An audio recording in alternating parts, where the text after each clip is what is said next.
Hey, what's going on? It's your boy BT, and we are live here on YouTube for the official live fight reaction for Claressa Shields versus Ivana Habazin.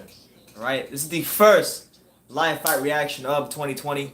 As always, it's your boy BT, and we're reporting to you guys live and direct from sunny South Florida, Miami to be exact. You know, right now my dad's over there.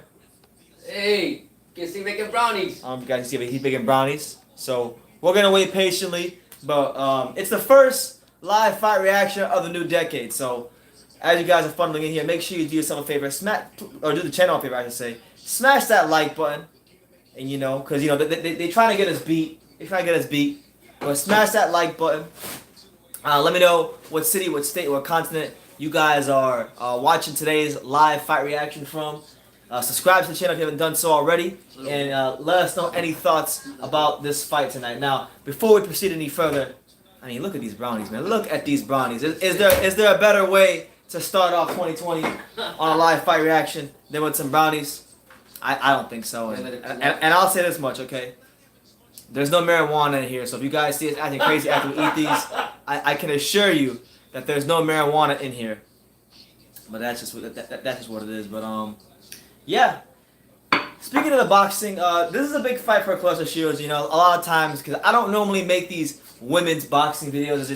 There's not really, in my humble opinion, and there's no slate on the female fight game because I do got a soft spot for the female fight game, but there's not a ton of top tier talent in the women's fight game.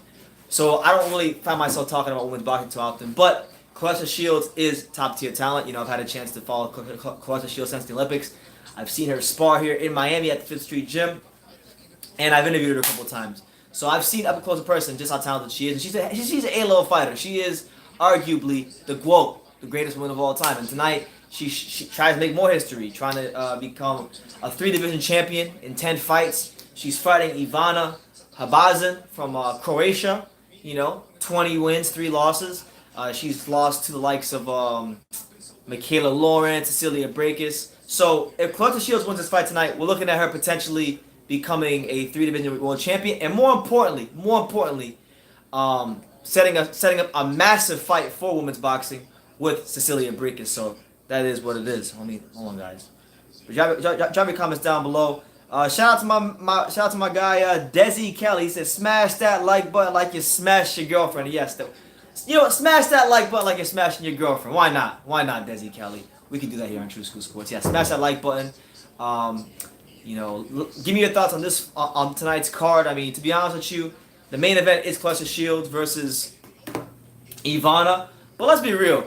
The true reason why I'm even live tonight, and I told my dad this earlier, the true reason why I'm even live tonight is because we came here to see welterweight prospect, Philadelphia's very own Jaron Boots Ennis. And he's fighting Bakhtiar Ubov. And here he is himself. Happy New Year, guys. How you doing? Happy New Year from us at True School Sports. You know what, Dad? Yeah. Give me. You don't gotta go through all the fights, but just give me your overall thoughts on just one fight on this card, or something you're looking forward to on this card. Well, this card right now, I'm actually as we see tonight, Claressa Texas Shields has been taking over the boxing world as being advancing herself and getting the title shots and getting more belts and getting better as she's going along. And she wants to go ahead and make history. All due respect to her, wish her the best. I went for that fight, but I also want to see what's the guy that's fighting tonight? Jaron Boots Ennis. Yeah, Jaron Boots from Philadelphia. He want to call out, and make a point to all the welterweights that he's ready to come out here and show you some Philly. He's a top fighter, ready to get some title shots. So I'm for that. And I also like Napoleon. Alicia Napoleon. I like her from New York. Very humble Italian. And what more can you ask for? There you go. So, I mean, if you're someone who's really into the women's boxing, tonight is the card for you because the main and I believe co-main, or I don't know about co-main, but the main event and another fight on the card feature 2 of the biggest names in women's boxing. So, it is what it is there. But I'm looking forward to seeing Jaron Ennis because I think, it's funny because I was telling you, I still haven't made any videos about Jaron Ennis, which I find surprising because I'm such a huge fan of him. I watch all of his fights. I'm a huge fan of his style. As you can see behind me, I got these Manny Pacquiao and Earl Spence Fighting Mad t-shirts on the wall. I think Jaron Ennis might be fighting these guys sooner rather than later. He wins tonight. two more. I say this: a win tonight and another big win after that. Looking at a title shot for John Ennis because he's already ranked number 13 in the WWBO. I think 14. He's ranked top 15 in 2 sanctioning bodies already. So once you get to that point in your career, you're not that far from a world title shot. So. And I mean, he wants, like I said, it's a new year for him. He's ready to step up and fight the big competition. And what better way than not doing it tonight? He's getting on the right foot and keep going on and showing that he's a tough fighter from Philly and that he's coming for all the welterweights. He wants all that smoke and he's a very excited fighter. He's very sharp, very quick. And I like his flashy when he comes in with his flash. You know, he got stuff. So I really like to see this. To me, honestly, I just looked at this fight as a tune-up fight for him, but bigger and better fights this coming year in 2020. Now, we had a chance here on True School Sports. We saw his opponent, Boxyar Yubov. Oh, my. He fought Brian Ceballos on the Golovkin, Darren Ivanchenko undercard. Right. And he's kind of a shorter welterweight. So he fights like, you know, kind of like this bootleg Mike Tyson style. And he was taking a lot of punishment. Me and my dad we went to the Starbucks earlier near our house, and we were talking about this. What were you saying earlier? That fighter, and I can remember that correctly, man. He gets hit a lot. He comes in. He doesn't really have no good defense when he comes in. Yes, he's short. When he's fighting taller fighter, you know that's an disadvantage for the shorter guy at times. But he just goes in. He doesn't care how many times he gets battered, and he tries to go for the knockout and try to do. But he's very difficult to knock out. But to me, he just gets beat down so much. I don't know how he can take it as much as he does. At some point, you got to protect yourself. But this guy has no kind of to me, it really hasn't shown me no kind of defense, to tell you the truth, Brandon. Because that's part of him. He's just constantly just getting punch in the head. And you might as well just get a punching bag and just beat it like this or pintle. Because that's all you're doing. No respect for our boy, Boxyar Yubov. Yeah. Now, many of you guys will ask me, when does the fight card start? It's actually starting right now. We have the first fight on the card, which features Alicia Napoleon, you know, up-and-coming star in women's boxing. She's fighting Ellen Cedros. So we're going to turn the volume up. We'll be commentating, as always, here on True School Sports. It is your boy, BT. I'm with my pops. He held it down while I was in the UK. But now I'm back, and we got a big year on True School Sports ahead. So hit that like button. Tell what city, what state, what country you from. Yeah. I'll give you a big shout-out. I'll give you a shout-out, so drop that down below. So yeah, we're moments away from the Napoleon fight starting, but while we're waiting for that, I will get to some comments. Let's see. My main man, She, what's good, champ? He said, BT, long time no see. Long time no see, She. I'm back. I want to let you guys know also, if you're going to be awake this morning, 4 a.m. Eastern Standard Time, 3 a.m. What is it, Central Time, 1 a.m. Pacific, and 9 a.m. UK time. Stacy the Killing interview will be premiering on the channel, so set your reminders on for that. The Punk Kid, baby. Yeah, everybody's really high on John Ennis. They say he's the next Roy Jones in some ways. He's got very fast reflexes, quick twitch muscles, but he's got great fundamentals. He's not a fighter that relies on athleticism or just his physical attributes. He's got great fundamentals to go with it. And what I like about him is his overall, believe it or not, Brendan, I like his overall ring generalship. The way he attacks his fighters, very quick. He's there. He shoots when he has to shoot. Gets back when he has to get back. There's not one thing that I really not seen really bad about him, to be honest with you. From this time to the last time I've seen him, that you know what I mean? I see like a complete boxer who's hungry to go forward. Absolutely. Somebody asked us, John Ennis versus Virgil Ortiz. Who you picking? I'm taking Virgil Ortiz. I'm going with John Ennis. I'm taking Virgil Ortiz. Ain't none of these motherfuckers beating John Ennis. I like Virgil Ortiz. I like Ennis, but I like Virgil. My man Michael Ryan Pitts, what's up, Chef? How you doing? Shout out to Michael Ryan Pitts in Alabama. Alabama in the house. Brandon. Paul Bear Bryant, you know who that is? He knows who that Paul Bear Bryant. Brandon Brown says, thanks for the fight, bro. Shout out to you, Brandon. Hope you're doing good. My man, Enrique Luna says, come on, Claressa, look for Jennifer Lopez with the 4 kids looking like. Sinisa Estrada, she's supposed to be in the house. Yeah, man, hey, I gotta say this much, guys. I posted on Instagram back-to-back days, which is very rare because I don't really like Instagram, like posting on there like that. But I posted back-to-back days, and back-to-back days, Sinisa Estrada shot me a like. So I think it was confirmation to keep this ball head. And, you know, Sinisa Estrada, she's keeping tabs on your boy BT. So we'll see her soon in 2020. But let's get to this fight. We got Alicia Napoleon. She's looking to make a name for herself in the women's fight game. I believe she's a middleweight. Let me see if she's a middleweight. I think she's still a middleweight. She is no. She's a super middleweight, and she's actually probably one of the girls that after Claressa fights Breakers, she might go back to 168 and fight her. So look for this to be a potential matchup for Claressa Shields in the future. You might want to keep your eye on this fight right here with Alicia Napoleon. I like Alicia Napoleon. I think they should have before. They should have fought before all this happened. Yeah. I would have loved to see earlier in the time for them to actually fight. But it's okay. You've had some interactions with Alicia Napoleon on Instagram. Yeah. She's classy. I like her. Always working in the Gleason gym. Always doing positive for breast cancer and women's whatever, you know. So I really do like her. I just want to get away from New York and fight somewhere else. I got her. You can eat it.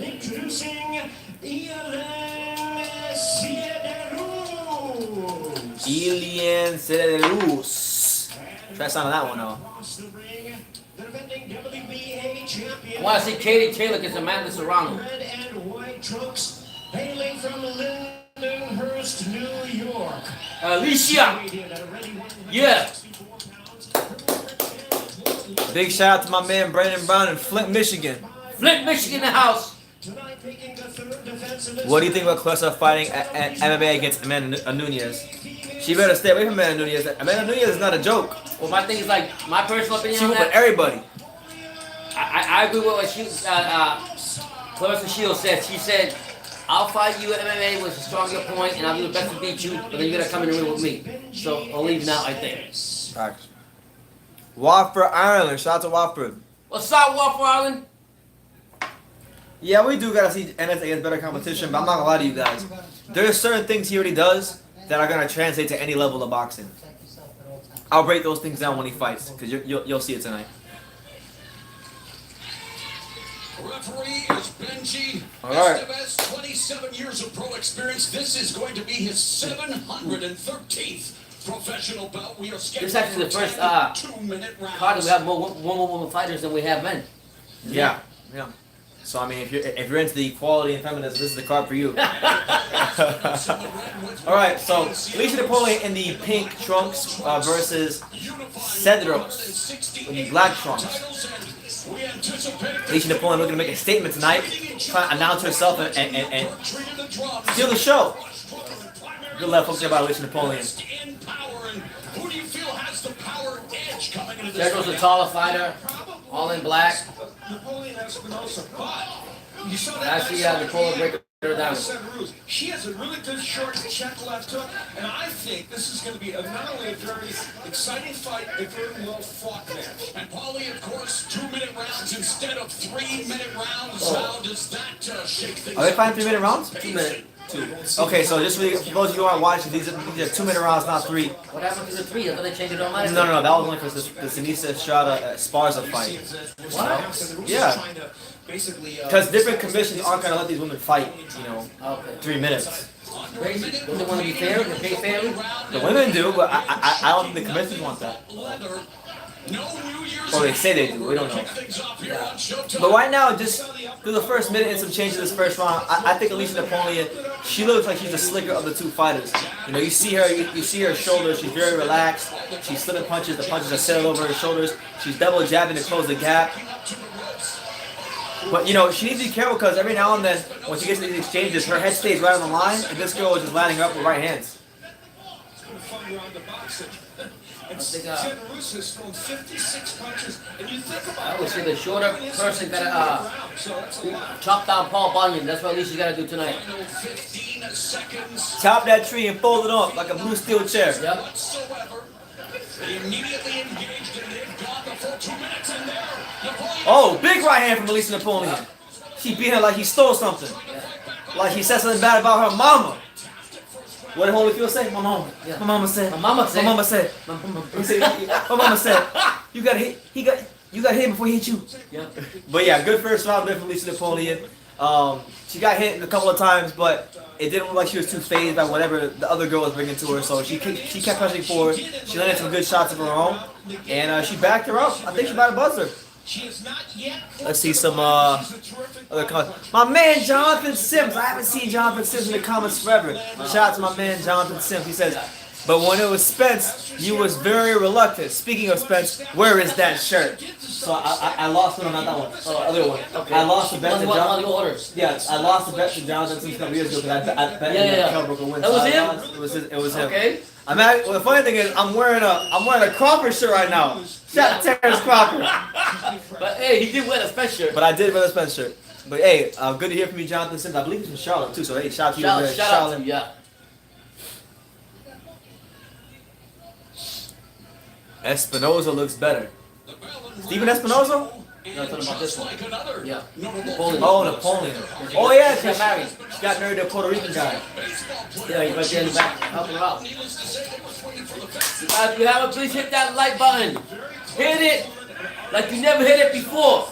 And she feels like even her heart has something to do with boxing because she said this. All right, so Alicia Napoleon continuing to press forward. Here on her national TV debut, she is of course hoping to create a masterpiece on a different. Yeah, this fight has been a long time coming for Alicia Napoleon. This is her national TV debut. I didn't know. We know about her because she's on Instagram all the time, but this is her actual national TV debut. The technique is not bad from either fighter. I just think, they could probably... For those of you who aren't watching, this is a 10-rounder. The other girl, I don't know where the other girl's from, but I'm gonna assume she's from Europe because she has that really prototype stand-up 1-2 Eastern European style. And she's just doing the regular jab, step to your left. At least it's double jab and double right. Sweden, where the sport was banned. At least I'm gonna get this comment in a second. Just in 2006 from There you go. Good right hand to the body there from Alicia Napoleon. representing Sweden. Oh, she's never been on live TV? No. I'm glad. She worked hard for it. Look, there's a lot of women that do wrong other sport of women's boxing, but she's probably. I respect her. She's not on the whole feminism bullshit. Oh, she got dropped. Yo, this girl said, I don't give a damn about your TV debut. She said, shoot, sit your ass down. So Alicia Napoleon. That was knocked down? That's a knockdown. Yeah, she went like this. She didn't go down. got dropped on her ass. So Alicia Napoleon in trouble. She's in trouble. She got lackadaisical and she got clipped. And this European girl, she wants all the smoke. She said, after your TV debut, let's go, Terrell. No. We live here on True Sports. My girl, man. Come on there, Alicia. My man Jonathan says, I'm always watching, bro. I just don't comment all the time. Yes, I live in Charlotte. Spence gonna make you eat that Crawford shirt. I got Crawford too. I'm a fan of both. But I like them both. I like Crawford. I've always been a bit more of a Crawford fan, but hey, Earl Spence. Oh, that was beautiful. Man, that was a devastating left hook. I mean, she almost folded her up Yeah. in the second round. Surprised too. She was surprised. She said, "Wow," because she got a little lazy. She dropped the right hand, and the girl to the left hook. The girl to the left hook actually dropped the right hand, and that's what it was. So big mistake there for Alicia Napoleon. Let's see how she adjusts moving on to the next round. I want to say shout out to my man Sheehy. Thank you, Sheehy. It was good talking to Calio Fi. I hope he fights Romeo Gonzalez. They haven't finalized it yet. But yeah, shout out to Calio Fi, awesome guy, solid fighter, and hopefully gets that signature fight that he needs for his career. Romeo Gonzalez will be a tough opponent for anybody really. But yeah, we're here round 3. Alicia Napoleon versus Cedro. Napoleon got dropped in the second round. And right now, this girl is very close to spoiling the party. She needs to make sure that when she dips to her right, she doesn't drop that front hand because that's what happened. She dipped to her right, she dropped her left hand, and she got caught with a left hook. So.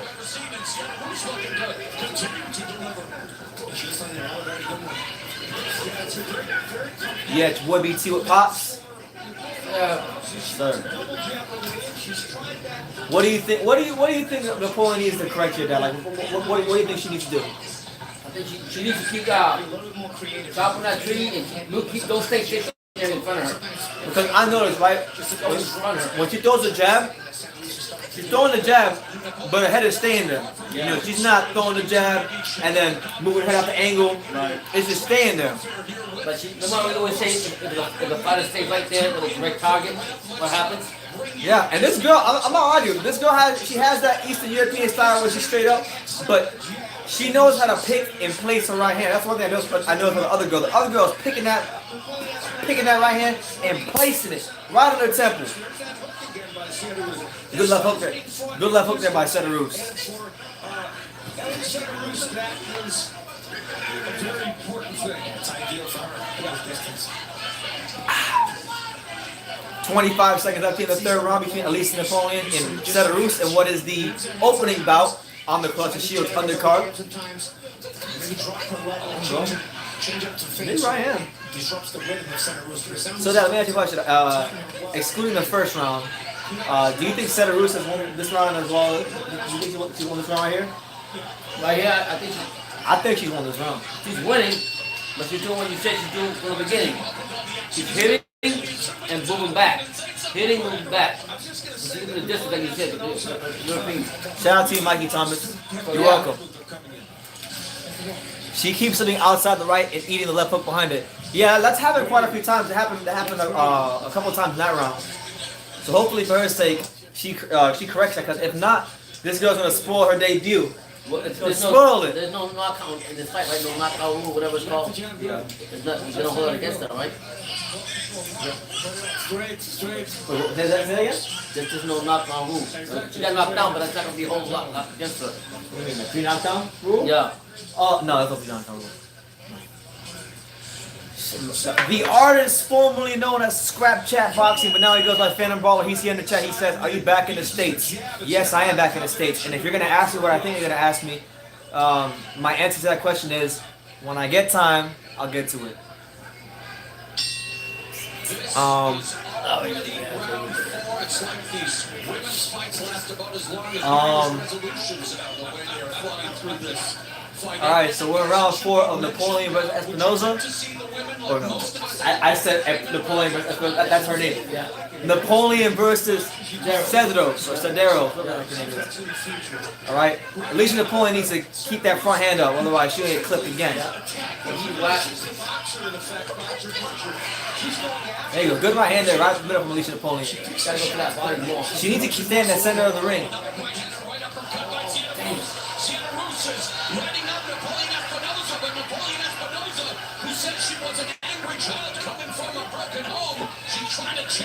The New Yorker, baby. New Yorkers don't quit. This is a better round for her. That jab is stiffening up a bit more. Just focusing more, concentrating more inside. Yeah, but she is getting tagged. Though. I'm gonna go with my man. She's getting tagged. She's getting hurt. But she hasn't been able to get there and give Sedarus all the credit. And you can see it. Cedero, she is fighting tall. She throw a jab, she'll lean off of it sometimes. And then after she leans on it, she's just waiting for Napoleon to make one mistake. And then bang! She gonna shoot it right down the middle. God forbid Alicia Napoleon's legs get tired. If her legs get tired, she's screwed. She's always working out, but I don't see that from her.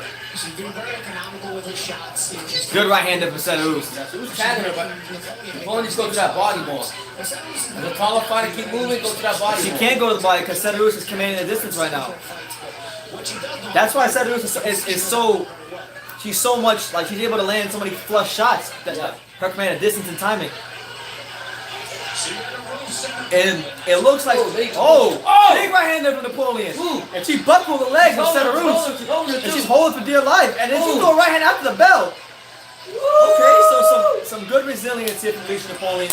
As she would have had her. She brings the pain to Sedarus. Hopefully she can build off of that going into the next round. So better stuff there from Alicia Napoleon. Josti Bubuasi says, "What's up, guys? Great to see you. Spent so much time with your pops, man. My lives in Africa, so I don't get to see him much. And that's unfortunate, man. Hopefully, you get to see your pops soon. I love my dad. My dad is my best friend, so yeah, I have no problems hanging out with my dad. I honestly, hanging out with anybody else is boring. To be honest with you. But yeah, what did you make about the last part of that round, Dad? I think she came on strong. I think that if Sarah didn't grab her, Hall was calling if I didn't hold her, she would have got her. If she had more space, like you said, if she had that fight in the middle of the ring like you told, like you've been saying, she would probably knock her out. Alright. in that round. Yeah, Let let's see how Sedarus. hit that like button, please, if you have it. Let's see how Sedarus Support responds. Fighting Mad T-shirt. Let's see how Sedarus responds after getting hurt. She got a minute to recover in the corner, get some water and whatnot. I think Alicia is figuring her out. Honestly, to be honest. Think so? Yeah. For those of you wondering, the real main event, which is Jerron Ennis versus Bakhtiar Yubov, is the next fight after we conclude this fight. But right now, we're in the 5th round. We're in the middle portions of the fight between Alicia Napoleon and Sedarus. I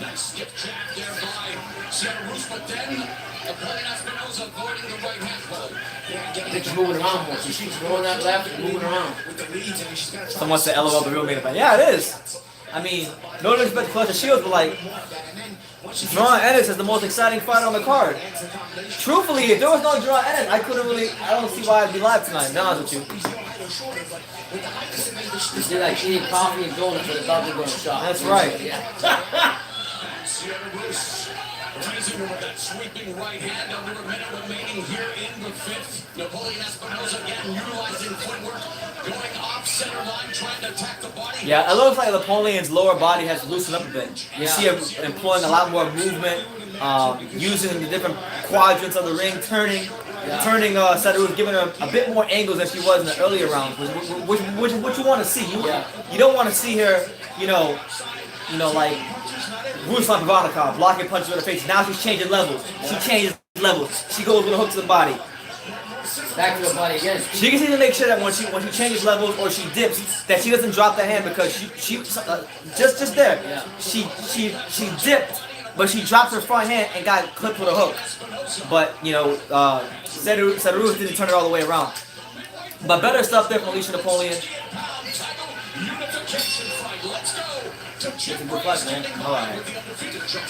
Alright, Jim Gray got an interview Jerron Ennis. Let's see what he has got to say. I'll be quiet. How do you approach this opportunity in basically a hometown fight, just a short distance from Philadelphia? Just go out there and just be myself. Do what I always do. Have fun, and make it easy. And are your brothers and your dad, how much help are they giving you to prepare you for these type of moments as you start to rise up in your career? They prepare me very well. Both my brothers was former boxers, and my dad was a former boxer also. So they just gave me a lot of knowledge, and I'm here, and they made this monster right here. And this monster Bakhtiar, what concerns you most about him? Nothing at all. I'm not too worried. I'm gonna go in there and do my thing as always. J-Ron, best of luck. We'll talk to you afterwards. Thank you. All right, back out to you all. Alright, so there you have it. Jerron Ennis. He got no concerns with Bakhtiar Yubov. Now, a knockout for him would be big because nobody's ever stopped him before, so it will be a bit of a statement if he can do it. But we're here in the 6th round as we head into the 2nd round of Alicia Napoleon versus Sedarus. It is your boy DT. This is the live fight reaction with my pops. There you go. There he is. 69 tonight according to show stats. No, Claressa Shields not fought yet. We got this fight. We got the real main event next to Jerron Ennis, and then we got Claressa Shields versus Mrs. Hannah, whatever her name is. Ivana. I forgot her name. Habazin. Yeah. And she's ex-champion or something. Really? Yeah, right now, Steve Farhood has given every round but one to Sedarus. He's got a 49-45 on the unofficial scorecard, for those of you wondering. Enough to maybe get for that round. But otherwise, it's Sedarus under the bigger punches for sure. And from a distance, as you guys have pointed out. So Sedarus shakes not bad. Napoleon Espinosa, Al, has been doing a pretty good job, though, of landing combinations, starting with the lead left hook to the body. Rob 87, what's good, champ? How you doing? Man, JGM, what's good, champ? How you living? Smash that like button. Let me know where you at. Good right hander from Sedarus. And there you go, Alicia Napoleon. You know? A lot of times in a fight, the person that's controlling the real estate, controlling the distance, is the one that's controlling the fight. Oh! Decent right hand there from Sedarus. And Sedarus does that every now and then. Every now and then she'll throw these jabs, and she might paw off the jab, and she'll take a half step back. And when she takes a half step back, if Alicia Napoleon takes that half step forward to this distance, bang, the right hand comes down straight down the pipe. So Sedarus looks very basic, but she's doing a lot of subtle things that are paying dividends in the fight. Good right hand of Alicia Napoleon. Shout out to Georgia. Happy birthday, George Foreman. SSB28. How you living, champ? Good to have you on. Right now, we're in the 6th round. What's a pretty decent scrap between Seta Roos and Alicia Napoleon. Alicia Napoleon has been getting clipped with right hands. Yeah. What do you think? Know what I'm saying? I think you gotta keep moving forward, keep it moving, not stand stationary against a taller fighter. And I mean, she's got a little better, but right now, the one that's going to go more forward has been Seta Roos. Remind me about the McKinley interview at 4 a.m. Guys, don't forget, 4 a.m. this morning, got Stacey McKinley interview tonight. So Kronk gives from back in the day, Detroit, one of the best friends out here in Florida. In our interview with Stacey McKinley, that's going to premiere a couple in the wee hours of the morning. Stacey McKinley talked about working the Gamboa corner, which, he was the reason Gamboa could still walk. He taped his leg up in the fight. We talked about that. We talked about the Joshua Ruiz fight, the Wilder Fury fight. He broke down Wilder performance against Ortiz. There's a lot of great gems, as always, from Stacey McKinley in our interview, so be on the lookout for that when it drops on the channel in the morning. But 1 to 7th round of Alicia Napoleon versus Seta Roos. It's a good scrap so far. Good body shots from Alicia Napoleon. Dig into the body and finish it up top with the right hand. She's done a good job of being aggressive here in this 7th round. There you go. Good right hand from Napoleon to the body. Napoleon's got to close that gap. You got to close that gap. And be smart once you close the gap. There you go. Good defense there from Alicia Napoleon. Steve Forward's card is 58-55 in favor of Seta Roos. He's only giving Alicia Napoleon 2 rounds so far. So make of that what you will. Oh, good jab there from Alicia Napoleon. Yeah, follow that back up with another shot. Yes, he does. Yeah, I think she's a bit cautious because of that right hand. And the left hook. And then watch that Stacey McKinley interview speaking about the Dream Bryant, WBA Dream. Yeah, he spoke about Trevor Bryan and Gamboa, had some interesting things to say in that interview. Wilder, Joshua, and everything else in boxing going on. Great interview. About half an hour long. So, one thing I noticed Alicia Napoleon did about 25 seconds ago, she threw a jab, right? And then she threw an uppercut, and she was like a good 2-3 feet away from Seta Roos. She better be careful because she throws one of them uppercuts from long range, she'll get clipped with her right hand. So she needs to be wary of that. But she's doing a lot better. She's doing a lot better as the fight progresses. Yeah. Seta Roos seems to have been figured out a bit by Alicia Napoleon as the fight has progressed. Good jab there from Alicia Napoleon. There you have it. So it's your boy BT. This is the official live fight reaction with Claressa Shields as she looks to become a 3-division world champion in only 10 fights. That's fastest, right? Yeah. And this is mad random, but big shout out to the first ever Puerto Rican women's world champion, and my former boxing trainer, Bonnie Canino. Had a chance to go visit Bonnie. A couple weeks ago, or not, like a couple days ago, earlier this week, a couple days ago, had a chance to go visit her gym, but she wasn't there. So hopefully we get down to my old gym where I used to train during this next week, because I have to go around that neighborhood during the week, because I'm going to be at the Bad Blake Davis fight, which is a local card next Friday. So we'll have local boxing content at the local boxing gyms coming to you guys next week, as well as Demetrius Andrade's fight, which I got accepted to from Matchroom Boxing, so I'll be there, and my dad will be live solo for that fight, holding it down as I'm there, so be on the lookout for that. We're in the 8th round of Alicia Napoleon versus Seta Roos, and she looks like she's getting to figure out. She's... Seta Roos has been 10 rounds. The Munguia fight is tomorrow at SSB 28. But I'm probably going to go live for the Jesse Hart card versus Joe Smith. We'll see how she does in these final rounds. There you go. Good right hand down the pipe from Alicia Napoleon. I'm very interested to see what the judges' scorecards are, because to me this is a close fight. Uh-oh.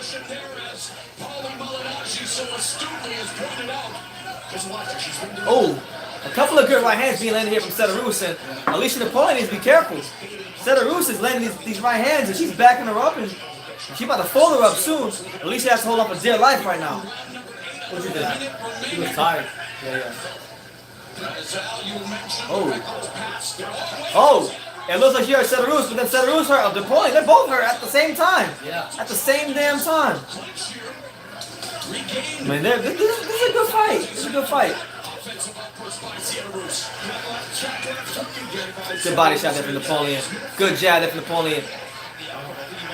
33 seconds left here in the 8th round. Napoleon coming forward, but she's be careful. She's just winging these shots, huffing and puffing like a big bad wolf. Good right hand from Napoleon. And another right hand from Napoleon. And another right hand from Napoleon. And another right hand from Napoleon. Jesus. And another right hand from Napoleon. Oh, clear out. Come on, Napoleon. How the hell is Sedarus? New York, stand up. Let's go. Let's go, New York. Oh my God, this is a barn burner right now. Everybody. This is turned into a barn burner.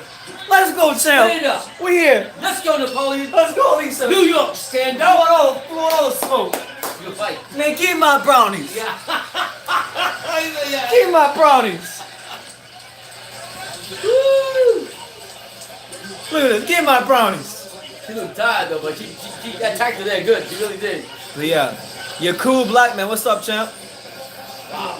And yeah, big George Foreman is University Love. So shout out to George Foreman. We love George Foreman here on True School Yes, Sports. sir. God bless him. Half of the round. Hurting her with that uppercut. That was a beautiful uppercut. That stunned Napoleon Espinosa, and then Sedarus went to work and landed a number of big shots. Here's the same sequence. Nice right hand, I swear to God, and then you're going to see this uppercut. Alicia Napoleon landed about 4 or 5 straight right hands in a row. And I thought you were gonna put her out. I'm gonna not lie to you. I thought you were gonna put her out. You did not. And she has done several times. Napoleon Espinosa using the jab, then would throw the overhand right. She gets alright. nailed with a big right.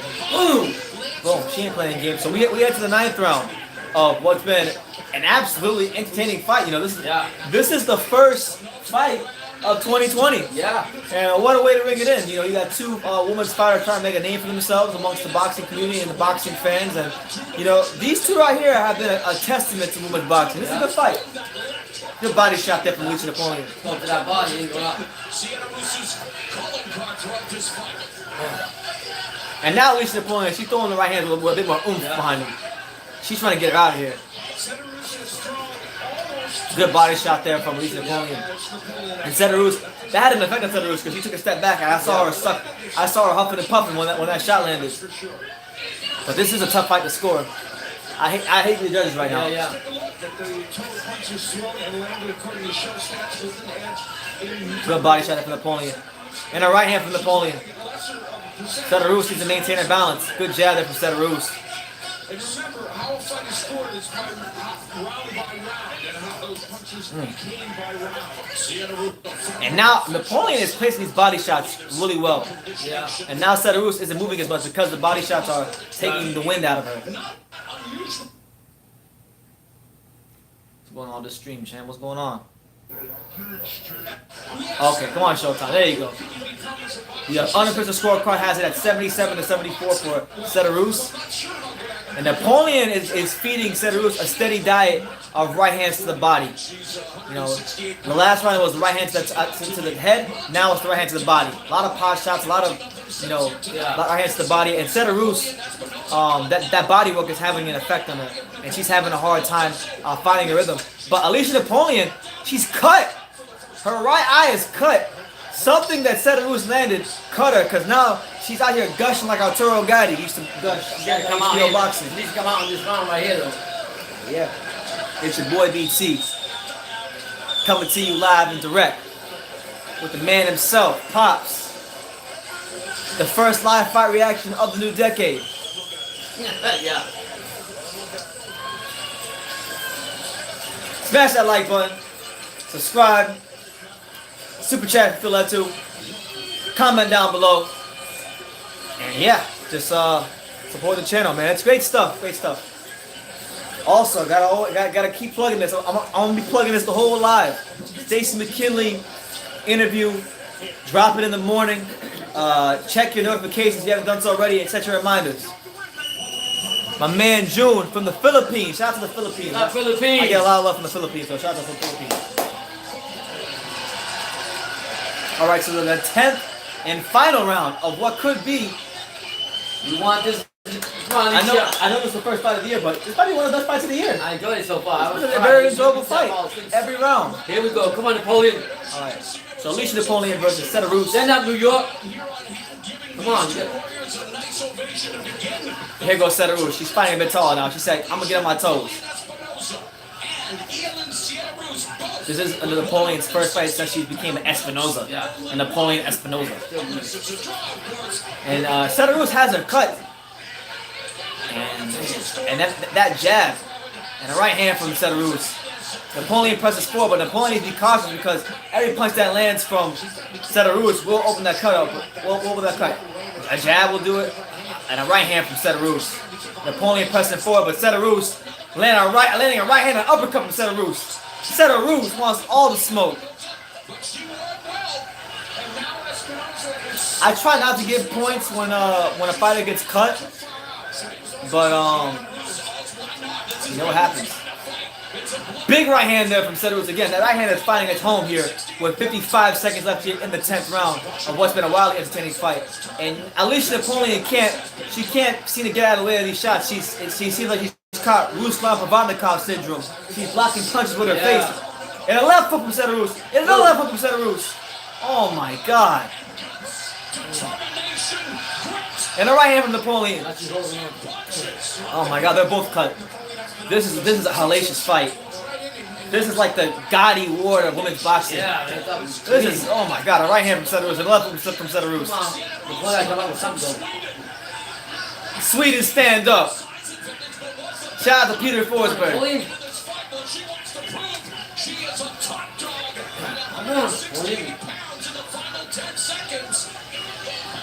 Good left hook there from Seta Roos. That was great. He shot but landed. Man, what a great fight. What a great fight. Yeah. Amazing fight from two warriors. Seta Roos and Alicia Napoleon. They both leave the fight cut, damaged, bruised.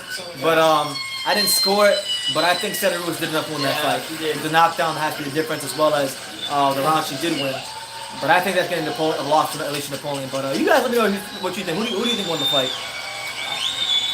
She, to answer your comment, what I tend to do when a fighter gets cut, I always look to see if the fighter got cut via a punch or a headbutt. If it's by a punch, then I do tend to favor the fighter who cut a fighter in the round. I don't automatically give them the round, but I do favor them. So if they can sustain some punches landed and a good pace throughout the round, then I usually tend to give the fighter who cuts the other fighter that round. Ain't that something? The husband's in the corner. Yeah. Role reversal. You know? That girl won it though. We'll see. It's not the game. Yeah, I'm telling you right now, if Seta Roos doesn't get a decision, she got robbed. Yeah. Seta is much busier. This is Katie Taylor's W pursuing too. If they don't give it to her, she earned it. And listen, I have no bias because I didn't know who the hell Seta Roos was. I know Alicia. I like Alicia, but she's supposed to cut her down more, and she kept the taller box. She kept her. Number landed to the You need more? a big edge for Yeah, a little more. Seta Roos, she thinks she's won this fight, but so did Napoleon Espinoza. We're going to find out just a moment. A perfect example of where we could have used that additional 10 minutes. But yeah, I don't know if he's still here, but my man Phantom Brawler. No? Damn it.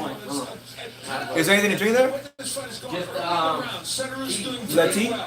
Need that tea. With the right hand, but then landing her own counter right hand as she has, and that Yeah, so it was a steady diet of right hands from Seta Roos. which, as I said, Napoleon made a lot of defensive technical mistakes in this fight, and Seta was able to capitalize on them. But fair play to Alicia. Her spirit wasn't broken. She kept pressing forward. She kept putting her best foot forward to really try to win this fight. And she had Seta Roos hurt and out on her feet once, but she couldn't finish her. So let's see what the judges say. I'm gonna shut up and I'm gonna listen. Let's see what Jimmy Lennon says. Ladies and gentlemen, after 10 rounds of action, we have a close but unanimous decision. Unanimous decision, All okay. three judges scored them out the same, 95-94. All three in favor of the winner. She is now the unified WBA and IBF super middleweight champion of the world, Ivana. Santa Rose, the unified champion. She earned it. Yeah, she did. How pivotal was the knockdown in round number 2 that Santa Rus scored, knocking So it looks like the knockdown was different. So Santa Rose becomes the unified champion at 168 in women's boxing. And fair play to her. This was one of the best fights I've ever seen in women's boxing. It might be, I don't know, dare I say, it might have been just as good, if not better, than Katie Taylor versus Pursuit. Yeah. I mean, I Do you think this is better than Katie Taylor versus Pursuit? Did you enjoy more than that fight? It was more action-packed, I'll put it that way. I mean, Yellow was great. I think it just was good. delightful Swedish way. More. Smiling Swede, why not? Ellen Santa Rus. I want Alicia to win, but hey, it is what it is. New year. Can't take no point lightly. D-Boy65 says, you think Canelo versus Billy Dos Santos is a great fight? Absolutely. It's a hell of a fight. I've been wanting that fight. Congratulations to you. Aside from Mugo Andre, it's a fight I want second most. I'm tired. I'm so happy. Santa Rose talking. I showed that I can box and take a war, take the fight.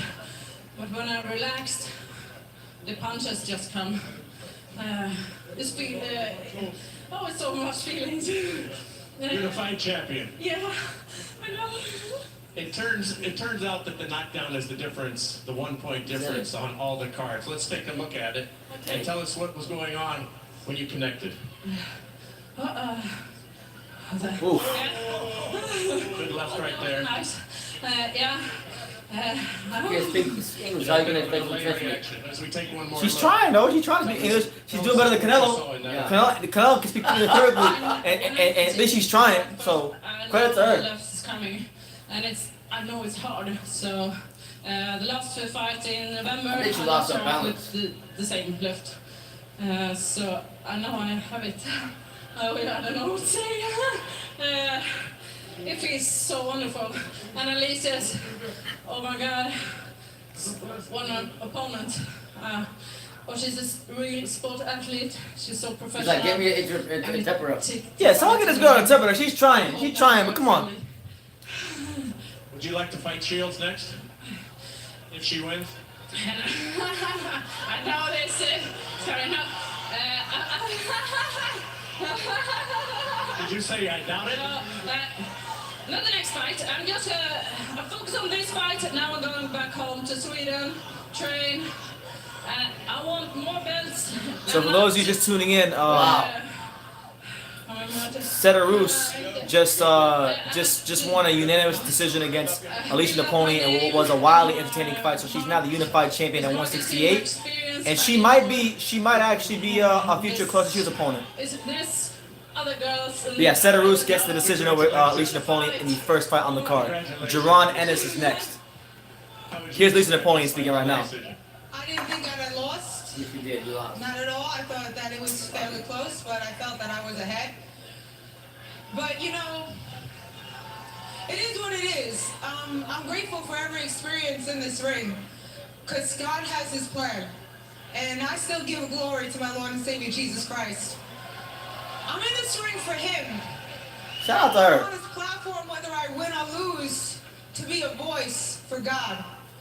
And Shout out to her. I don't think that I lost this fight. Congratulations, to my opponent, Elin. And congratulations on the fight with Shields, because that's what I was looking forward to. Did you look past her, possibly? Were you looking forward? No, not at all. I don't ever look past an opponent. Not at all. She's got I know she was strong. thick I New York wanted accent. a tough fight. I know that Elin is an athlete, as the rest of us in this ring. I did not look past her at all. And again, I don't feel that I lost. I feel like it was close. I know the scorecards were close. Very, very close. Very close. Appreciate it. Thank you. It's a terrific fight. Thank you. All right, Mauro, back to you. All right, All right, so there you have it. Alicia Napoleon. Obviously she's not in agreement with the decision. But hey, a great message. You know, she's gracious in defeat, gracious in victory. She gave glory to Jesus Christ. Hey, shout out to her. But it was a great fight. All three scores were 95-94 on all three scorecards. So it was a unanimous decision, but it's probably the closest unanimous decision you'll ever see in your life. The knockout was different. The knockdown was different because that was the extra point that Cederos needed to get the decision. So she comes to the States, she unifies the belts, and they asked about Claressa Shields. She kind of seemed hesitant for that fight, but maybe that's a fight that could happen in later on in the year if Shields decides that she wants to move back up to 168. And shout out to Cederos. You know, I like her. I could say I'm a legitimate fan of the girl, and I'll be following her career from this point forward. But 2020, but it was an exciting fight to start the year it with. was a great way to start the year off. So fair play to both of them. And I know a lot of times we slag women's boxers off, but these two right here were good testaments to the sport. It wasn't like when my future baby mom, when Tanisha Estrada fought Marlena Esparza, when she fought Marlena Esparza made all the excuses in the world. Yeah. But in this fight, you had no excuses. You had two fighters gracious in defeat, or one gracious in victory, the other gracious in defeat, and they gave you an absolute war, mayhem. So that's what it is. But moving on to the real main event. No disrespect to them, but to the real main event, because that's what's next. We got one of the best prospects, but we can't even really call him a prospect anymore. He's more of a contender now than anything. We got Jerron Boots Ennis fighting Bakhtiar Yubov in another, I wouldn't call it a crazy step up fight, but a small step up fight. And this kid right here, Jerron Ennis, he's a good friend Derek Santos. He has a saying, and it goes like this. It says, "Details are the difference between something and something special." Yeah. And that's exactly what Jerron Ennis has. He has something special in his skill set, his ability. First of all, his athleticism is off the charts. His hand speed, off the charts. His ability to punch to the body, fantastic. And vary his punches from the body to the head is probably... Because I'm probably going to sound crazy, and I don't want to overhype somebody before they've done anything, but when you look at the style of Jerron Ennis, and I've had a chance, I've been studying his style a lot this week. When you look at the style of him, I would venture to say that if you were to put Terrence Crawford and Errol Spence's style together, you would get this guy. I think because he has the body punch in his Spence, and he has the punch selection and the boxing IQ of a Terrence Crawford. I think it's gonna be a big year for him this year. I think it's a big year for him, man. Yeah. He's got Yubov. Yubov has never been stopped before. Yubov is a tough, durable fighter, but Yubov is very hittable, as we saw in his fight with Brian Ceballos on the Golovkin versus Derevyanchenko undercard. So I expect a sensational, virtuoso performance from Boots. Do you guys think what round do you think Ennis is gonna knock him out? Yeah, in the comments down below, let us know what round you think Jerron Ennis is gonna stop this guy. I'm gonna go with the 7th round. I'm gonna go with the middle rounds. What you got? I had 7th or 8th. 7th or 8th? Yeah, 8th. Okay.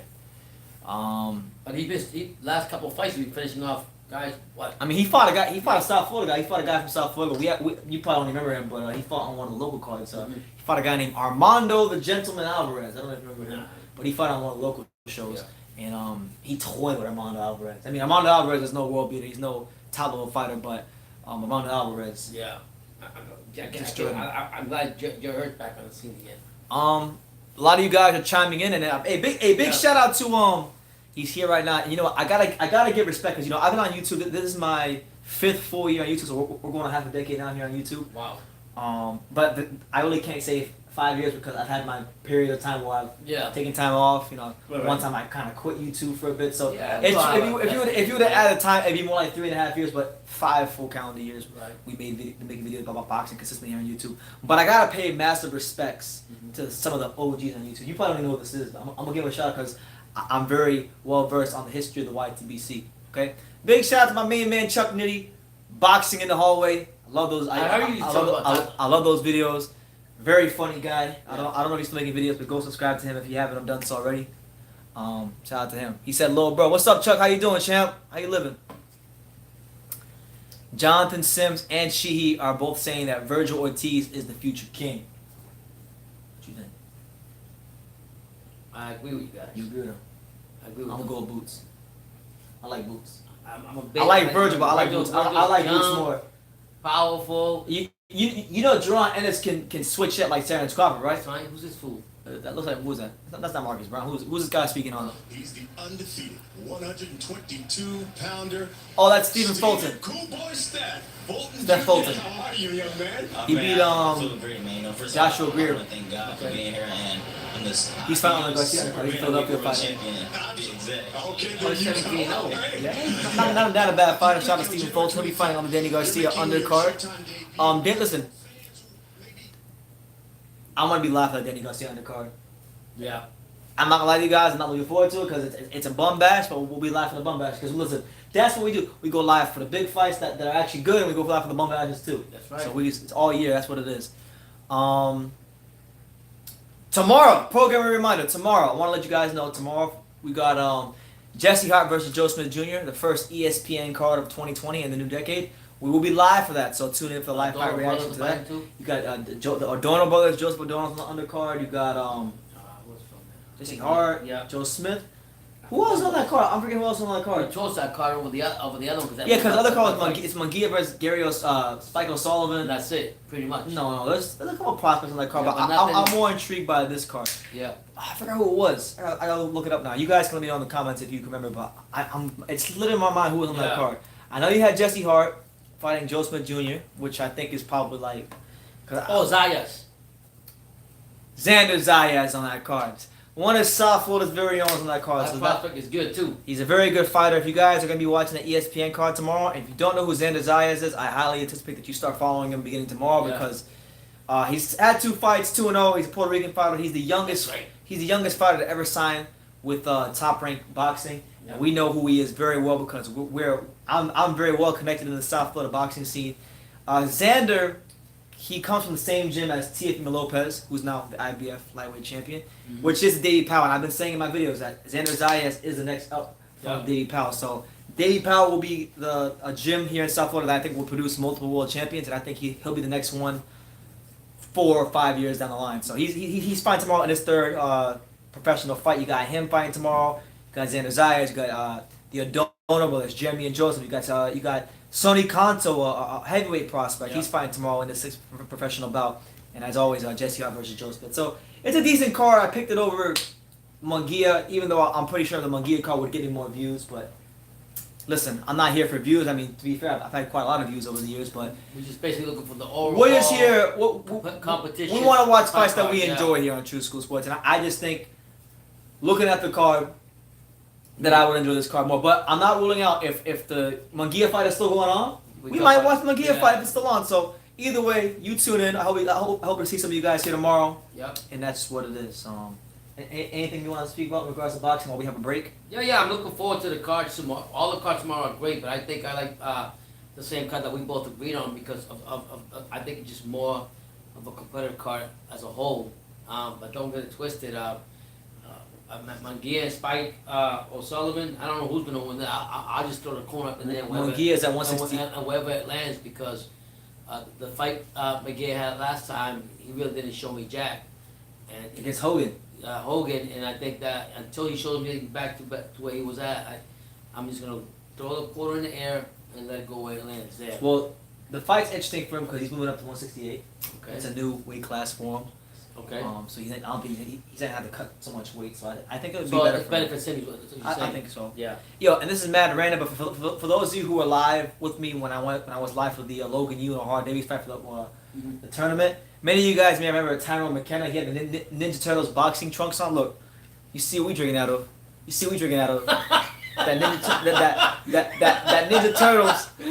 Ninja Turtles cup. So Yeah. listen, shout out to Tyrone McKenna. Yeah. I'm not sure when the next round of that is, but hopefully we get a chance to watch that. KT or whatever it's called. Yeah.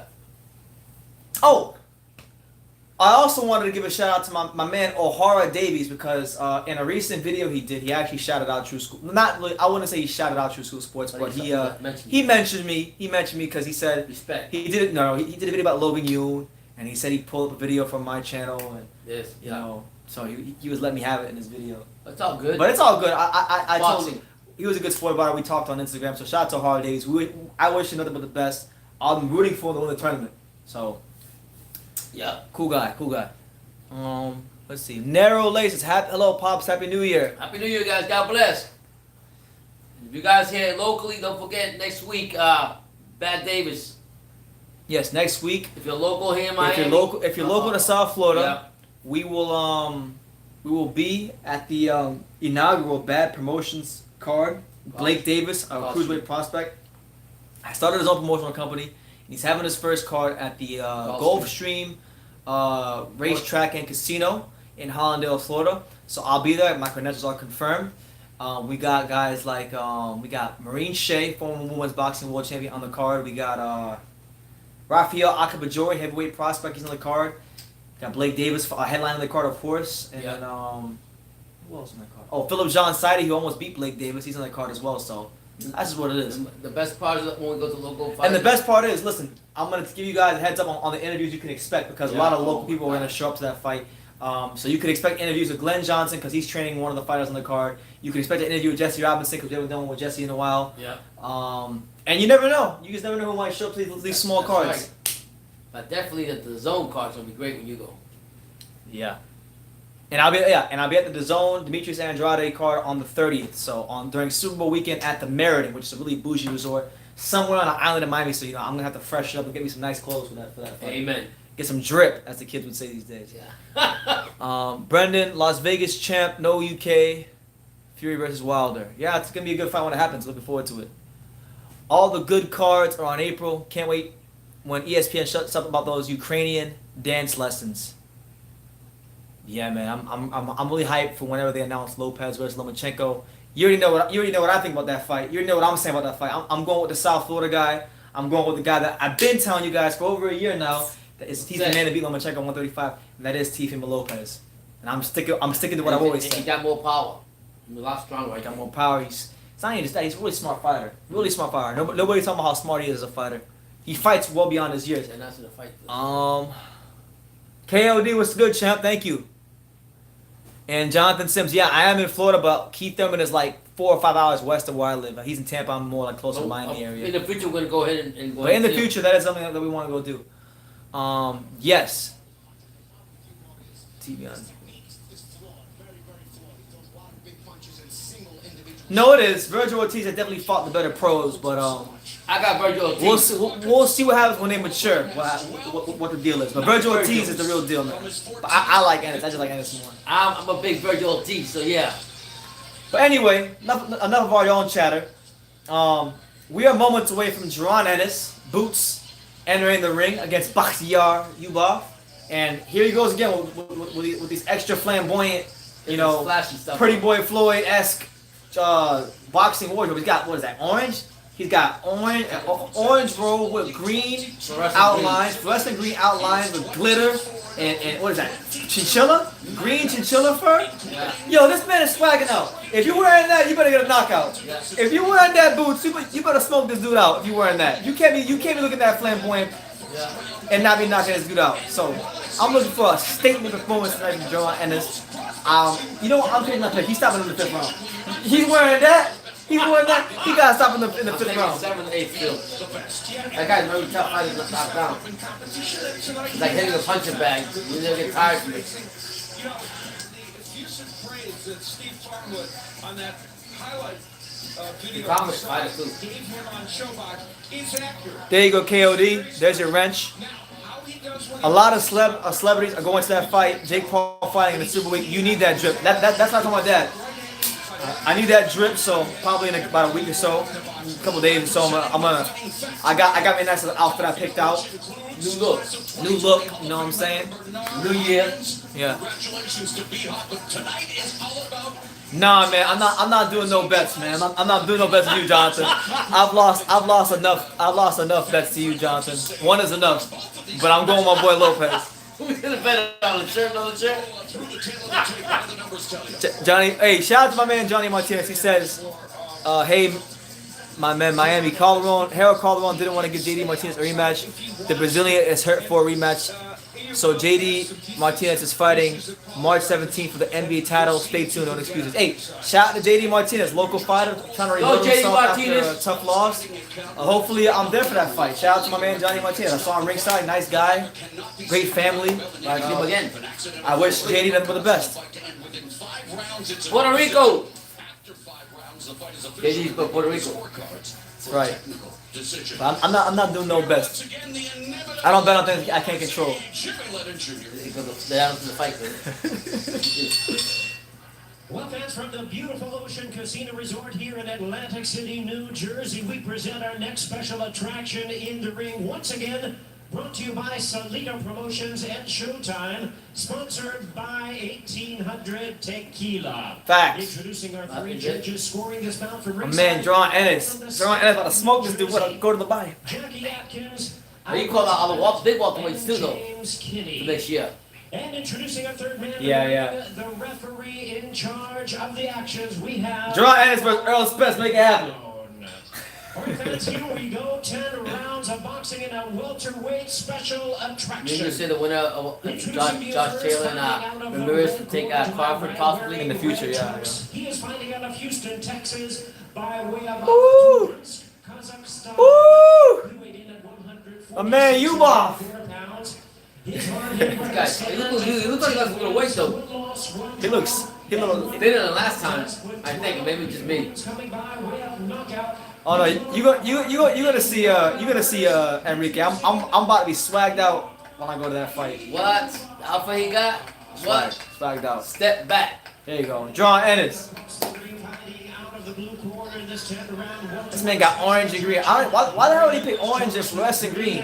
He always picks like Looks like a freaking Brother, he always looks Office Max construction shit he got on. No, he always looks flashy like that. He always picks Philly! like that. Colors like that all the time. My favorite fighter from Philly right now. With an overall Yeah? sensational record of 24 wins, no losses.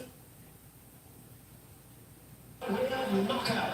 Ladies and gentlemen, please welcome boxing's hot prospect and the dominant rising young star of the welterweight division. Introducing Nah, not yet. Right now we're in the middle of the real main event, which is Drawn Ennis. Boots! Let's go. He wants all the smoke this year. So, for those of you tuning in, if this is your first time seeing Drawn Ennis fight, get on the edge of your seats. Just have a great time, cause this is the Drawn Ennis experience. This guy can fight his ass off. This guy's got, you know, a bag of tricks and then some. You know what I'm saying? I see it's like a tune-up fight. That's all to him. No, it is a tune-up fight. It's a showcase fight. Yeah. And he's gonna look sensational right now. But I'm saying, for those of you out there who've never seen a fight, go ahead and enjoy yourself. An exciting fight, that's for sure. Very exciting fight. Flashy, I like his flashiness. I like it. He's like Terrence Crawford, Earl Spence, and Roy Jones. All in one. He's quick. As far as his Yeah. style, I'm not saying he's Yeah. those guys. Yeah. He's a lot bigger than Ubov too. It's a 5-inch reach. 23 years of pro experience. This will be his Make sure you guys smash that like button and hit that subscribe button if you haven't done so already. Fatty Mad t-shirts, baby. special attraction. She says Teofimo Lopez thinks I believe the hype. That's right, champ. Broward County, stand up. That's what I'm talking about. Fever all day, baby. Alright, here we go. Round Fever one. all day. Here we go. Drawn Ennis versus Ubov. Now there you go already. Drawn Ennis is much like Terrence Crawford in the sense that he can fight orthodox and southpaw. There you go. He turns him. He looks a lot bigger than him, too. He is a lot bigger than Ubov. Getting on the inside, ripping left hooks like that one. This motherfucker. Good right hand there by Drawn This Ennis. one has not changed his style at all. He's not going to. Good double hook there from Drawn Ennis. It's like Ennis turns him. It's like a bull just going in there. With his hands horns There you now. go. Back to southpaw. Oh, there you go. Look at the hands from Drawn Ennis. Body shots and then coming up the middle. This motherfucker takes so much pain, man. I don't know how he does it. That's how he fights. That's how he fights. That's how he does everything. What is he Russian? He's I Russian first saw him or fight on the when he fought Kareem Mayfield all those years ago. He fought the same way. And one thing, look at the hands for Drawn Ennis. Look at the hands. I know the opponent is not the greatest in the world, but I mean, just look at the hands. You can't teach that right there. Look at it.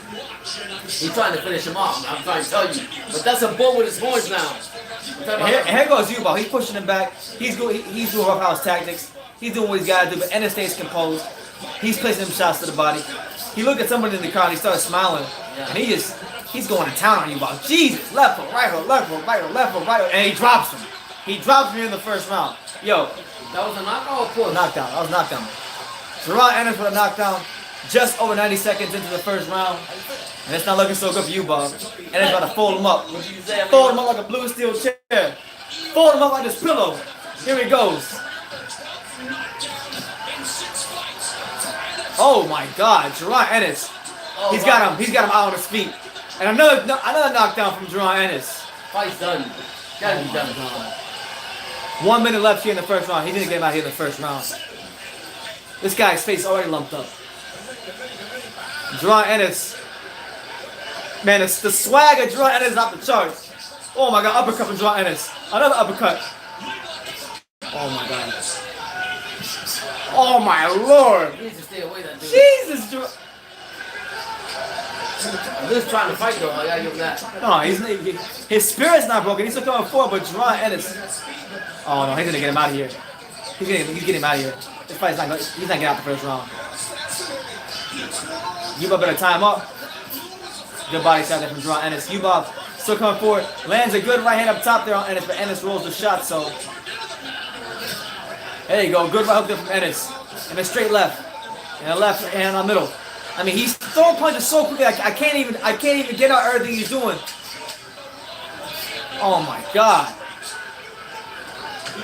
Yo, surprisingly enough, he got out the first round. Yeah, man, he fighting like a bulldog. Jesus, man. Listen, so look.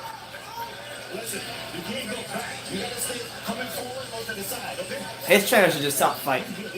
Yeah, they don't care about him. So listen, I want to make this point about Gerard Ennis. A lot of times, what the doctors are checking out Yubov in the corner right now. But I want to make this point about Ennis. We see a lot of American fighters who have great hand speed and are really athletic, but they don't really know how to apply that hand speed. Yeah.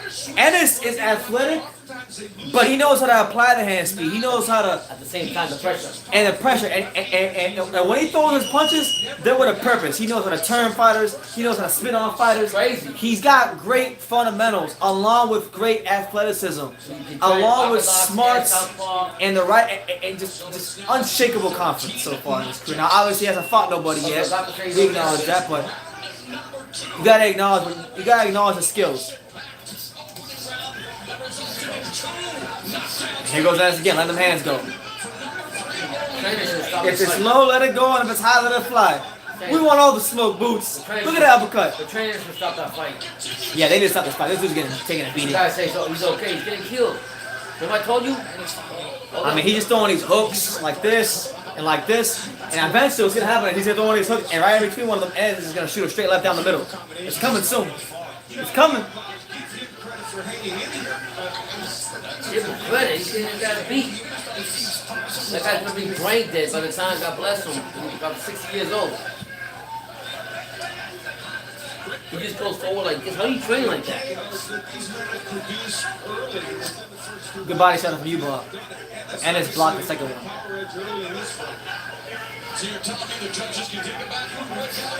Could be a key round for Yubov. If he can get through this round, you know, he might be able to somewhat discourage Ennis a little bit. I don't see that never happening. You guys just, I'm saying it happens. You'd be surprised. It happens, bro. yeah, I know what I'm saying. He's coming with a punching bag. I mean, that's gotta be like a European, a Russian, or where he's from style. I don't know what it is. I never seen a lot of fighters come up like that. Have you? What? They just put their head down and just keep going forward and look Yeah, up. funny, Like funny. this, just like this, and that's what they do. They're the striped socks. There you go. Gerard Ennis switches from southpaw to orthodox. He can't do that. Terrence Crawford is not the only switch hitter in the welterweight division. Yeah.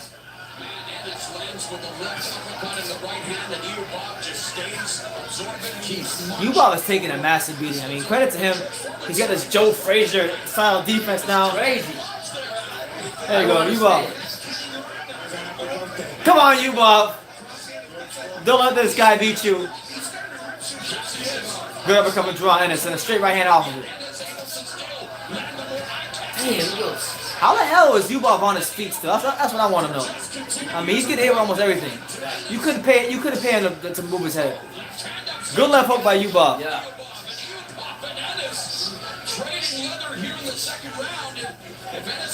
Oh, he pushed Ennis. Okay, Yubov. He wants all the smoke. You guys, the Don't give a shit about your fluorescent trunks. Good body shot there from Boots. Boots. Oh my God, more body The shots. style that he fights, and Crawford, that'd be a great fight between them two. Honestly. They both, you know what I mean? That'd be a great fight. I'd take Crawford to win, but that'd be a great fight. They both from southpaw. Good body shot. There you go, 2 dominant. Yo, Yubov got the 2 rounds. After that first round, I didn't think he was gonna get. I didn't think he was gonna see the second round. I told you it was like that. I told you. But hey, But that would be a good fight. Crawford and this cat right here. They have the same style more or less. he better worry about Yubov. Better worry about what's so fun. Man, you knocked him out twice like it was nothing. And he ain't even tired. Focus on what's in front of you. You can never look past any fighter. That's what happened to Alicia. That's right. You can't. Yeah, you can't. But he would fight Crawford. It'd be a good fight between both of them. I ain't gonna lie. They both are switch southpaw. They're both quick. They both come forward. I mean, it'd be a great fight. You know what? I can't believe I'm saying this, but I agree. I think Ryan Garcia's gonna have a big 2020. I think Ryan Garcia's gonna beat Fonseca soundly. And We need to fight Rolly. I think it'll be. I think he's gonna get a hold of Linares fight later this year. We need to fight Rolly. But yeah, he should fight Rolly. But yeah, Ennis is a natural, Jason. I agree. Jerron Ennis, like. Would not be a great fight? Him and Crawford going at it, and it's Crawford. Not yet. Give him time. Gotta give him some time. Gotta give him some time, man. He wants them all, brother. I agree, but give him a couple more fights. Look at the way he digs that body. He digs to the body like a Philadelphia fighter. This guy's like, You still got Virgil Ortiz over Jerron Ennis? yeah, is he? I'm saying, do you still got Virgil Ortiz over Jerron Ennis? Yeah, I like Virgil. He's a beast. Marcus Thompson says, I got Ortiz. I'm telling you. oh my God, good right hand there from Jerron Ennis. Good right hook.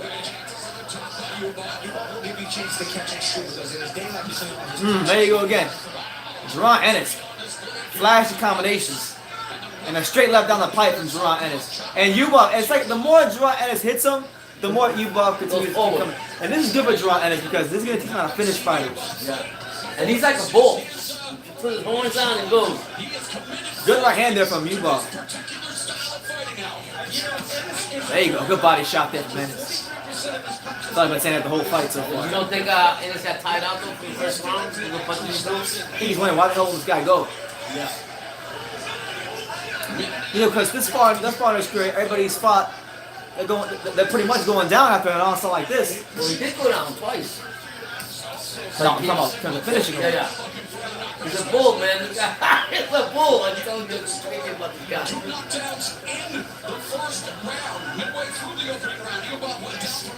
We have a couple minutes. Good right hand there from Ennis down the pipe.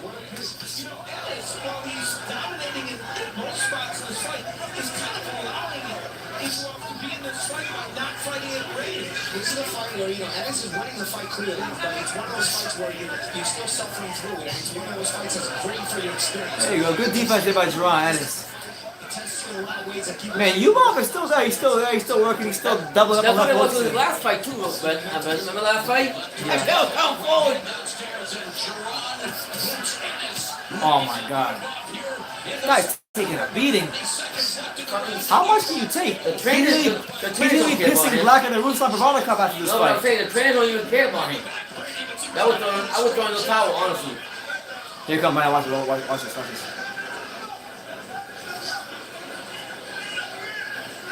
Something big is coming soon, man. The way he's turning that way, he set him up for the... Okay, maybe not. Maybe not.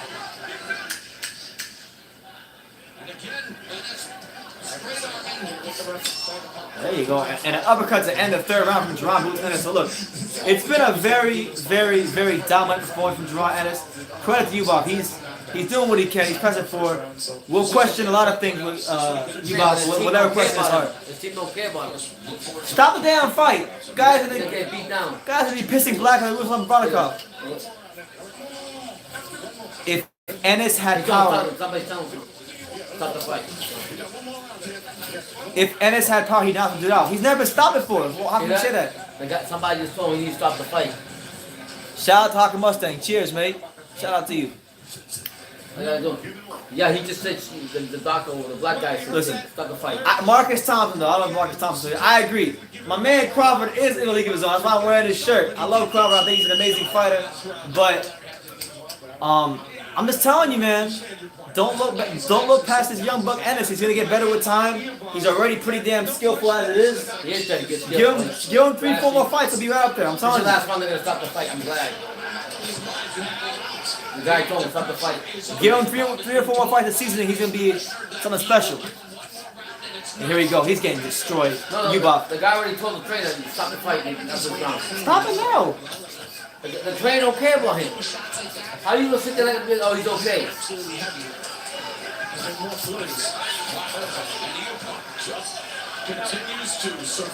God bless you, Ubop. Thank you, ref. Thank you. The referee waves it off. He says, I've had enough. I've seen enough. You're getting your ass whooped. You're going to be pissing black like Ruslan Ivanikov. And he stops the fight for Jaron Ennis in the 4th round. And Jaron Ennis turns in another great performance. Wow. Becomes the first man to stop Bakhtiar Ubov. And he's still progressing up those welterweight rankings. So listen, The commissioner, the black dude over there, they told me to it's stop. getting closer and closer to that world title. It's about to be strap season in Philadelphia coming up real soon for Boots. You better get with Virgil Ortiz. Have an appointment with him first. You better get an appointment with Virgil Ortiz. He looks good though. He's sharp, prime, quick. So, look. Do you I would think have fired that trainer. This guy's idiot. world champion in 2020? What do you think? Who's that? And his Boots.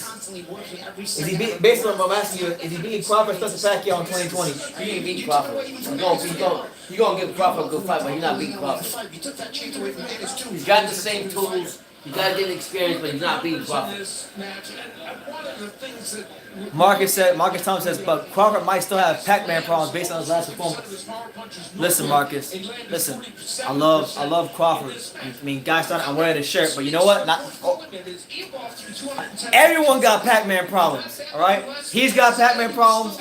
He might still have Pac-Man problems. They all gonna have Pac-Man problems. Because Pacquiao, Hey, at 41 years oh, old, you tell me was it this week still that that guy. Pac-Man tweeted something in 3 Yeah, words? Pacquiao called him out. He said, listen, all he said was at Terrence Crawford at Earl, but he called him out on Twitter. So listen, y'all thought he's sweet. Y'all thought he don't want no smoke.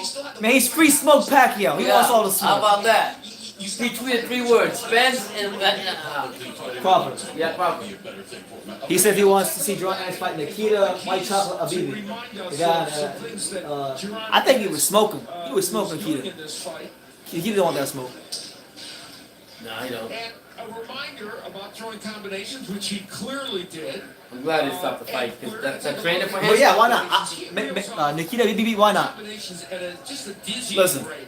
And If you're someone who likes flashy combinations and punches from all kinds of angles and really get a lot of combinations. the subtleties of boxing, Why he sent him down. this is your guy right The here. way he changes from southpaw, orthodox to southpaw, he's got speed, he's got power. He's a talented young man. You're right. He's gonna make some noise. This is, I mean, listen, I hate to crown guys early, but I truly believe that this guy is the next great Philadelphia fighter. This is the next great Philadelphia fighter. I'm not going to say he's going to be Crawford, Pacquiao, or Spence, but I can say Can he beat Garcia? Danny Garcia? Yeah. There's no doubt about it. Zero. But PBC's not putting him with Danny Garcia. Yeah. And I don't think they were fighting so right away because I think they might be friends. Oh, okay. What French guy do business? Everything. Technical knockout, and he is still undefeated. Jaron Boots. Shout out to Boots. Great performance. 25-0 with 23 wins inside the distance. He has stopped his last 15 opponents. 15 straight knockouts for Boots. And a good sign of sportsmanship, and kudos to Eobab for He need to fire his showing trainer. up as he usually Really. does to give it all he's got. Yeah, to fight his trainer. Man, he's gonna be pissing black in the Ruslan Ivana tomorrow, Yuba. All I'm the just body saying, shots the he took. trainers, they asked him if he's okay, he's saying yeah. No, Let's see what man. Jerron Ennis has to say. Jacket. You're looking for your jacket. Well, you got the win. Yeah. Congratulations. How would you assess your performance here tonight? This guy was a tough guy. I mean, he just took an awful beating, and he still stood up. Well, we know he was coming to fight, coming bringing pressure, so we mixed it up. We boxed a little bit, and then he was a good fighter, but he wasn't really that strong. So we started staying there and catching and try to roll. I ain't like how I was getting hit a little too much than I usually do, but that's how we wanted to do it to get that knockout, that win. Let's take a look here at the first round. You threw 105 punches and you knocked him down. 105 punches in the first Tell round. us what was going on. Do a left. He went back. Do a hook, right, left. He went back again. Yeah, the right hook, left hand. We just set him up for the power shots. He's so little. When the guys look like that, you gotta shoot to their chest because they're gonna duck. And here comes the second knockdown in the same round. Did you think you had the fight in total control Every here time now, we looking to put him away? Yeah, most definitely. I just had to calm down. That's all. I was too hyped a little bit. I just had to calm down. Once I calmed down, got into my rhythm. That was it. And the stoppage, he had basically taken everything from you, and Larry Hazard had told the referee, had told Earl that perhaps this would be the last round, and Earl jumped in there. Yeah, right. He was taking a lot of punishment. He didn't want him to get hurt. He definitely was a great fighter, though. I appreciate him for taking the fight because a lot of guys don't want to fight me. What did you learn here this evening? I learned just to stay more relaxed. When God pressuring you coming forward like that, you gotta stay relaxed. You can't get too hyped. And the first round, I got too hyped when I knocked him down. So I just feel like I learned, like, calm down a little bit, that's all. And what do you feel you have to improve on? What areas?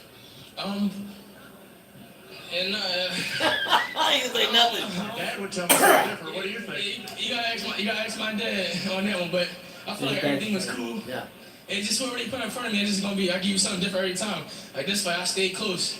I boxed and stayed close. So I give you two different things. So you're 25-0, and you got the 23 KOs now.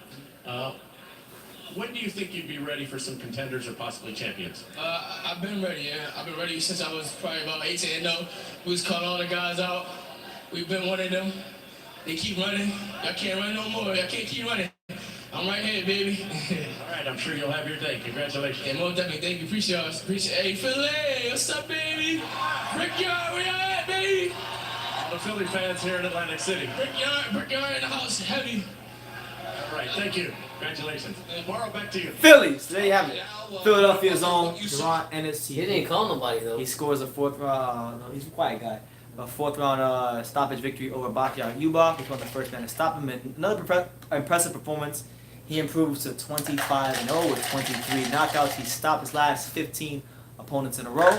So one thing's for sure, they got to put him there with some better competition so we can get a test for Jerron Ennis, because the U-Bobs of the world and guys like that, they can't give him nothing. So swinging it over to you. What did you make of it, Pops? I said from the beginning that this fight was just another tune-up for Boots and his boots. I said that from the beginning, and I'll say it again. He's a talented fighter, and I look for great fights from him in this coming year, 2020. So you only can run so far away from fighters like him, because he's going to come after you, and his time is coming. So I was happy about that. He did everything he was supposed to do. He's quick. He changes just like Crawford. Orthodox, southpaw. He shows you all kinds of toolbox. It just matter what job he got in front of him. So he was complete fighter to me. He was a complete fighter. So yeah. No, I guess he's not wrong here. We look forward to seeing what's gonna happen with John as his career progresses. I'll definitely make a couple of videos about him during the week, because he's worthy of talking about. LA12, shout out to LA12, loyal watcher of the channel. He said, who is he gonna sign with? That's actually a great question, because Jerron Ennis at the present moment, he doesn't have any major promoter. He's been fighting on a lot of Showtime cards, Philadelphia cards, like Russell Pelt's boxing, Sleeper Promotions, small time cards. Good fighter. I'll be honest with you guys. Okay, look, so PBC has all the welterweights right now. I'm not even gonna lie to you. I would love to see him sign with Top Rank, just so Top Rank can get another top quality welterweight. Yep.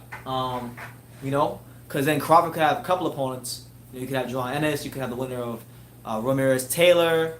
They might overpay for a Kell Brook. Amir Imam signed with him. I think he could be a potential opponent in the future. So I would like to see him sign with Top Rank. But as far as who he gonna sign with, I have no idea. I couldn't tell you. I don't know. But yeah. I'd be glad with Top Rank, because Top Rank is the godfather. The Bobfather. Yep, the godfather. If he go with PDC, he'd be on the shelf. Jonathan Sims is going crazy right now in the comments. He said, What was it? He said, at Pops, thank you. Did you hear your dad? He didn't call nobody out. Yeah. Yeah, he didn't. He called nobody but. PBC isn't going to have all the welterweights in the future. Those guys are getting old over there. That is true. Right now, we're in that transition period where a lot of the guys that were once the young, up-and-coming, hot new properties in boxing are no longer that. They are, well-seasoned pros, champions, and they are going to get older. Some are going to retire. Some are going to move up. So we'll see what happens. Did you hear that Regis Prograis is probably going to sign with DAZN? I did not hear that, but if that is the case, good for him. Good for him. I mean, I don't know exactly what the hell that means because Josh Taylor's won the Top Rank, but Is he? yeah, I thought Prograis on DAZN. Prograis wants to fight the winner of Josh Taylor. I forgot what he said. Ramirez. Yeah. When they fight, whenever they fight. So but that's a while away. That's probably like third, fourth quarter of this year. All right, so right now we are moments away from the Claressa Shields, Ivana Habazin fight. I'll be honest with you. I was telling you earlier. What's that? The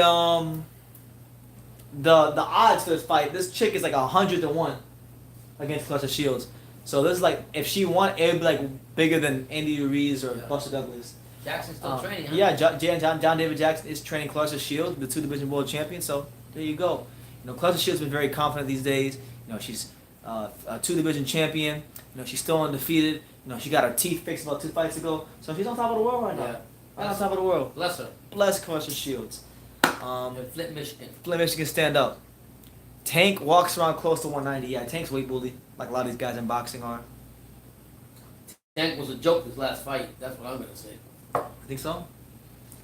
Fought a guy 10 years older than him, and he act like he did something. Tank should move up to 160. I don't know what LB smoked, but whatever it is good. Yo, I want to let's do some market research on behalf of PBC right now. Sure. There's 51 people in here right now. In the comments, just say yes or no. Will you be buying a Gervonta Davis pay-per-view in 2020 when he fights Leo Santa Cruz or whoever on pay-per-view? Let me know. Say yes or no. Better pick a better opponent, you ask me. Oh, we got a yes. We got a yes from my man Bill Knighton. Hawk Mustang says no. I won't buy one. Jason Conway says no. I won't buy one unless you have a good opponent. Go get in with the big dog. She says no. He's a joke. Fighting a 10-year-old. Tang just released a new shirtless video. He's a middleweight right now. I heard he got arrested the other day. Yeah. With one of Flip Mayweather's side chicks. Whatever it is. Yeah. She's like one of those Listen, man. Instagram thoughts. If he can't stand up and fight the Teofimos, the Haneys, the Terrence Farmers of the division, he's trash. He's freaking trash. LB Mayweather, whatever you're smoking, keep smoking it, because that's all you're doing is smoking crap out of your mouth, coming out of your mouth, because he's not a pay-view star. Talk to him, Pops. Talk to him. He's not a pay at all. He's not a pay-per-view star. Don't get me going on Tank. I'm tired of this witness BS. Now he wants to go pick on Oscar Valdez, who's fucking a toothpick. Fight somebody that's got some muscle that can take you. You can't even go 8 rounds. Tank, you can't even go 8 motherfucking rounds. Yo, can you hear? Yeah. Tell him how you really feel. No. Shit. But yeah, he's definitely overrated, man. Tank's overrated. So yeah. Tank Davis. Step your shit up in 2020, champ. Man. Oh, I'll be saying, we're going to fight everybody. We're going to fight everybody. We just can't fight them all. He's a true politician. That letter LB, he's a true politician. He's like, Gervonta Davis is the biggest star in boxing. You know what? He's trying to continue saying I'm going to go where Adrian said. You just nigga on the other side. Oh, You're on my side. Oh yeah, Adrian Broner. Yeah. Adrian Broner. He said what Adrian Broner was the press conference for Jesse Vargas versus Adrian Just Broner. nigga on my He's side. like, you ain't with me. Yeah. He a bitch ass nigga too. Let him a bitch ass nigga too. Yeah. Talking about. You ain't with me. That, Honestly, like that press conference made me an Adrian Broner fan. yeah, I like. I mean, when he was going off on an Ellaby. I'll always love Broner for that. Yeah, I'm gonna tell you straight up. If Tank don't race up his skirt and fight real people, he's done. He thought he's the best. What Ellaby say? He's the money He's maker. the money guy in the division. What did he say? Teofimo and who else? They have to come to me. Who they want to fight? Teofimo or Tank? What do you think? Motherfucker, I think you fight Teofimo, get his ass knocked the fuck out. That's what I think. That's what I think. I think Ellaby's I don't know what he's doing. Please. He's only got about 70% of the Earth's air in his nose. This man is breathing all the Earth's That's why air. we can't breathe outside. Yeah, exactly. And if we go out outside Florida and we wonder why we can't fucking breathe, it's because Leonard Ellaby's got 70% of the air up his nose. It's just crazy. The two can't stand in boxing. At some point, like really, I don't give a two jacks about Lomachenko and Davis anymore. That's been going on for how many years now? Okay, I want Davis to fight the other young bucks. Yep. I want him to get his ass whooped all the way back to Baltimore. Don't get me going on Tank. Do you remember when he called out Josh Taylor? He said he wanted to fight him 140. Yeah, man. I'm done with it. My blood pressure goes up every time I see Ellaby explaining something. Does he go up more than when John Ryder fought Kenneth Smith? No, my blood pressure. That's still going on that one. Oh man! For those of you who were here for the John Ryder live fight reaction, you guys remember how this guy was in rare form when he fought John Ryder. But anyway, we got Claressa Shields versus Carlos De Leon. Hey, big rest in peace goes out to Carlos De Leon. They're doing 10 bells for him right now. He passed away recently. He was one of the best cruiserweights of all time. He had the big fights at Holyfield and fought in so many countless cruiserweight fights. So I haven't made a video about it. I will soon. But we just want to give a big rest in peace to one of Puerto Rico's very own and one of the greatest Puerto Rican warriors the islands ever produced, Carlos De Leon, former cruiserweight champion. Rest in peace, champ. Yep. I had a chance to talk to his son about because his son, I actually got, when I interviewed Rance Bartholomew in 2015, I had to go through his son to get to Rance Bartholomew. Okay. So shout out to De Leon's. Yeah. Yeah, but Tank Davis, he don't want no smoke. He doesn't want to talk about I'm the best one here. I don't know what He's like, man, ain't no Sadies on this Glock. Anyway, let's get to the main event. Yeah. 154-pound championship of the world. Of the world, Craig. The boxers as they make their way to the ring. Let's go, champ. Ladies and gentlemen, Smash that like button. Fighting Matt t-shirt. Hit that subscribe button as well. Make sure you guys stay tuned for that Stacey McKinley interview dropping in the morning. It's premiering on the channel. And tomorrow night we'll be on for the zone fight. Jesse Hart fight. Yep. Here comes Ivana. Yeah, LA 12. I actually had a chance to interview Xander Zayas because he's from my area. He comes from the same amateur gym as Teofimo Lopez, the Davy Powell, which is like 30 minutes up the road from where I currently live in, about 10 minutes from where I'm from, which is Dania Beach. So I'm very familiar with Xander. He's very big in the South Florida area, and he's a hell of a fighter. Yeah, he's definitely one to watch out for. What the hell is she dressed up as? Our country colors. She look like freaking Thomas Jefferson, right? The Declaration of Independence. Our country's colors. No disrespect. Croatia. Shout out to Croatia. They got some beautiful women in Croatia. Are you married one? I'm not marrying none of these broads. Straight up. We live in that free agent lifestyle. Shout out to Coach Ray Adams. Yes, he did, Jonathan. A hell of a fight.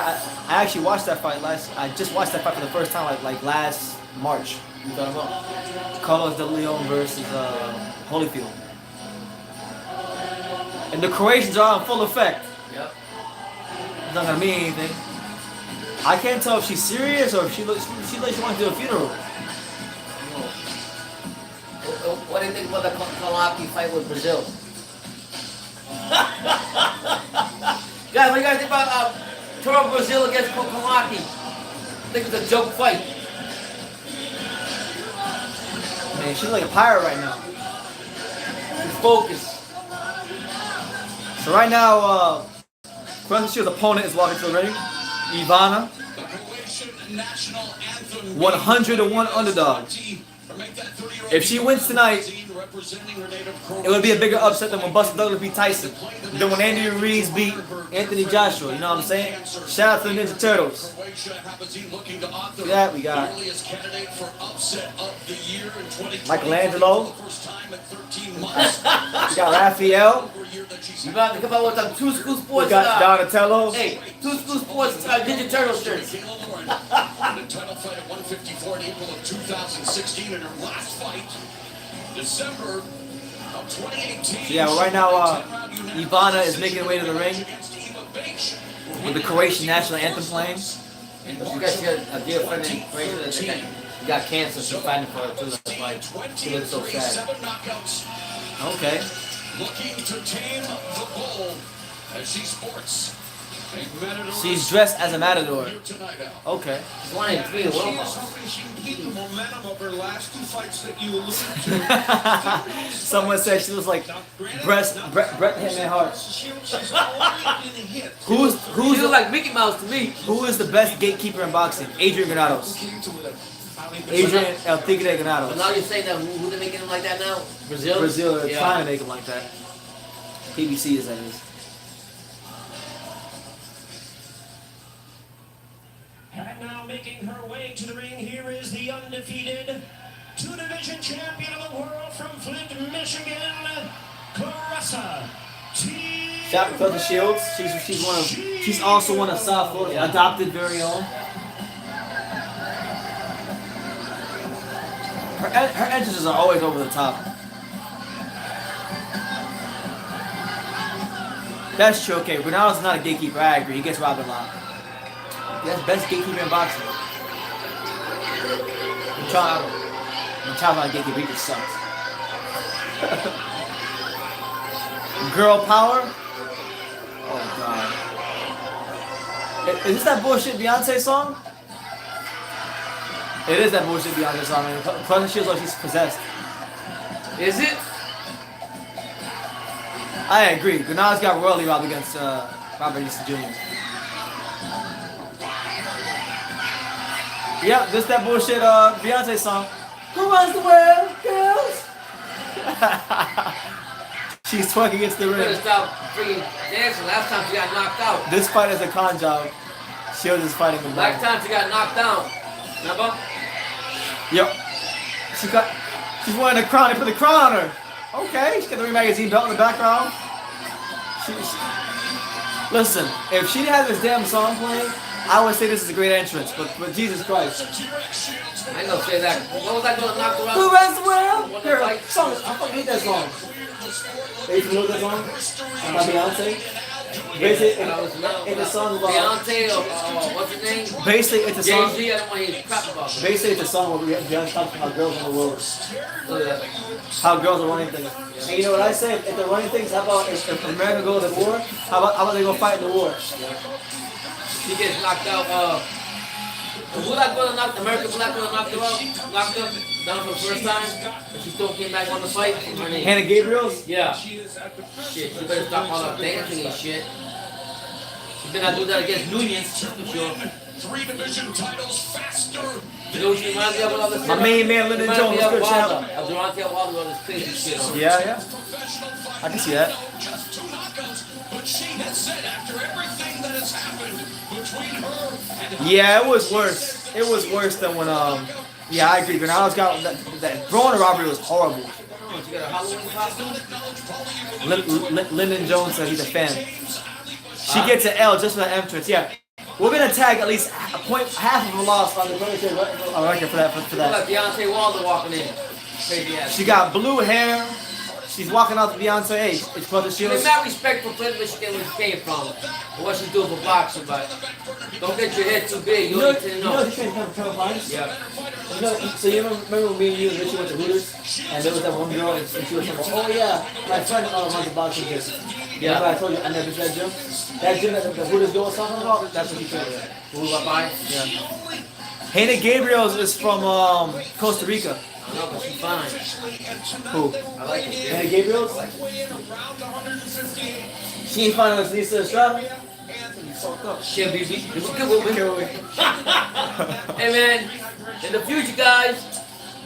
Man, right here, boy. Denise, baby. Viva Mexico!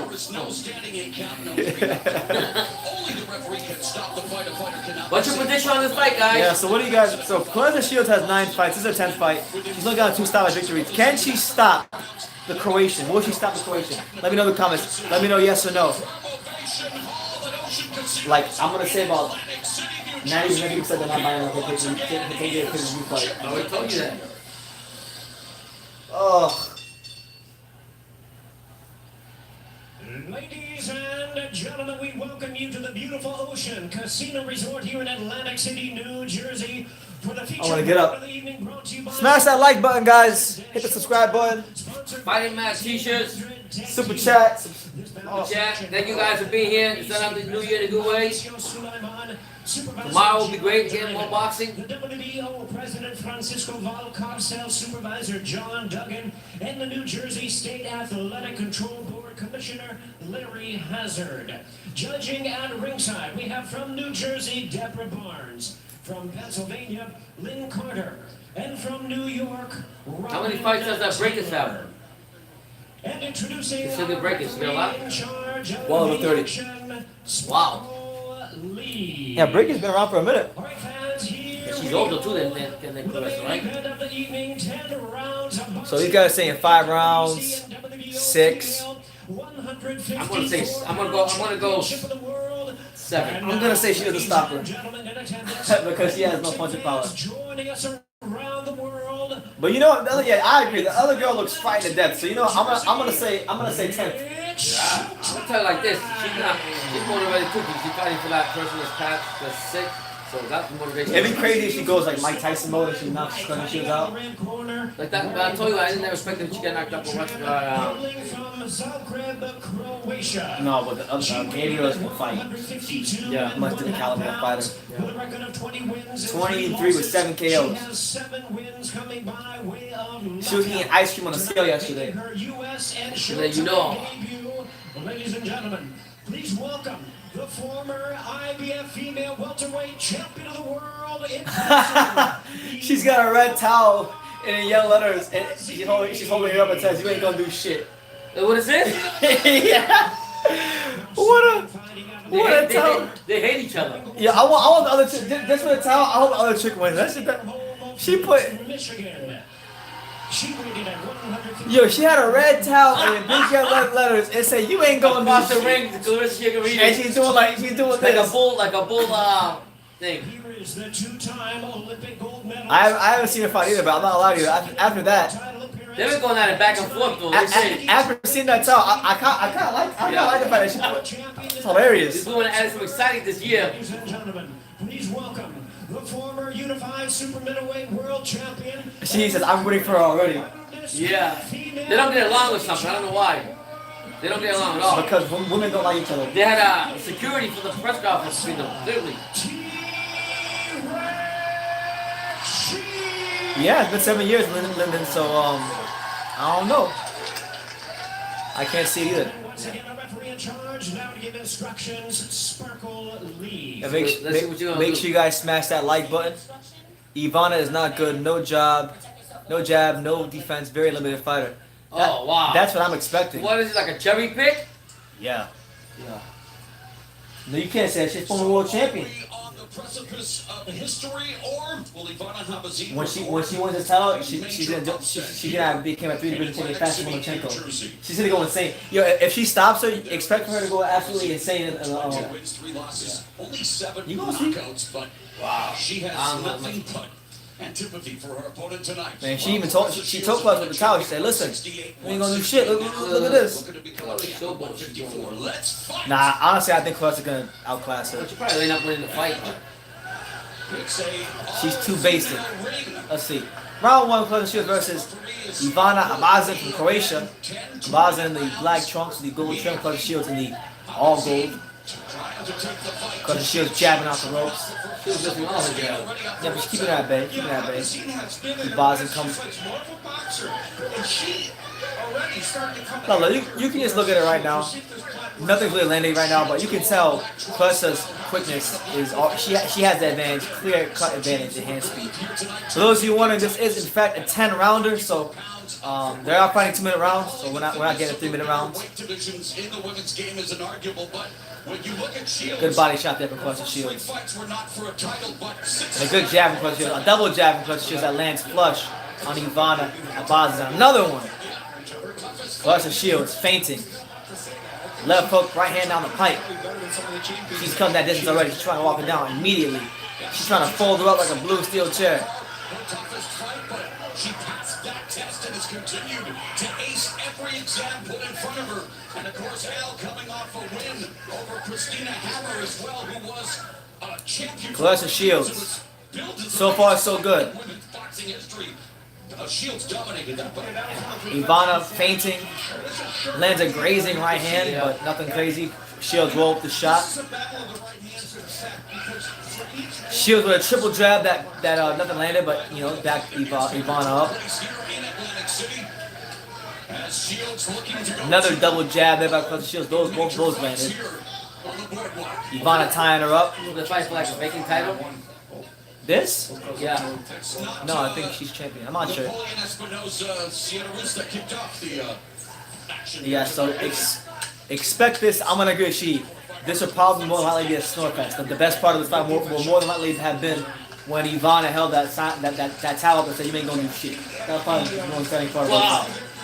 But yeah, easy first round with Claressa Shields. You know, yeah, throwing combinations, doubling up on the jab, sometimes tripling up on the jab, mixing in the right hand. That's what it is. Lexi21 says this is her 6th vacant title. She's got power in that right hand. She's snatching the vacant titles up.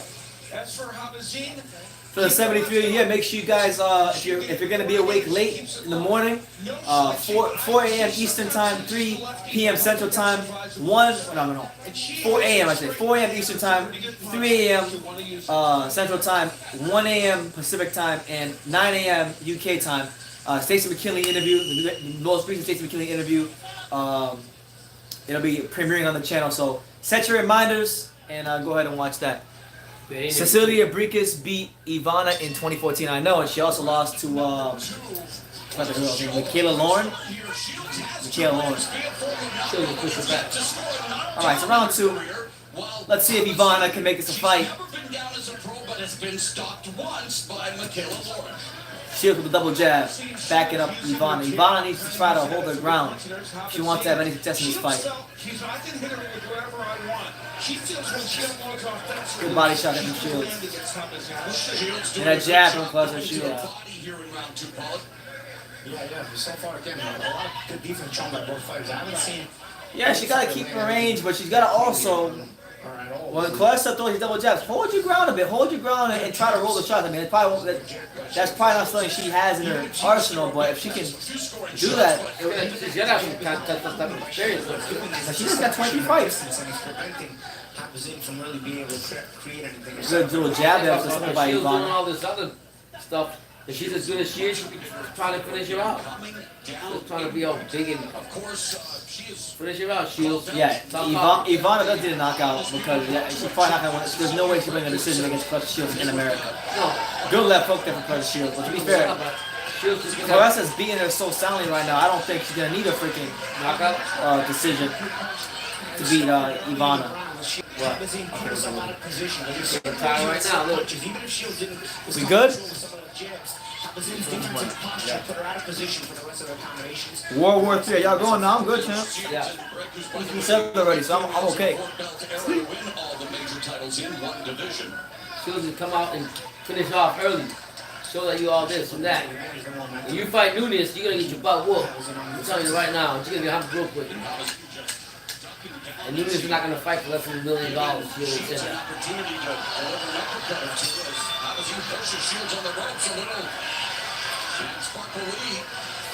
Alright, so after 2 rounds, Claressa Shields firmly in control of the fight. But it is your boy BT with live here with my dad here on True School She Sports. gotta do something. She gotta finish this girl off to prove a point. That's my opinion.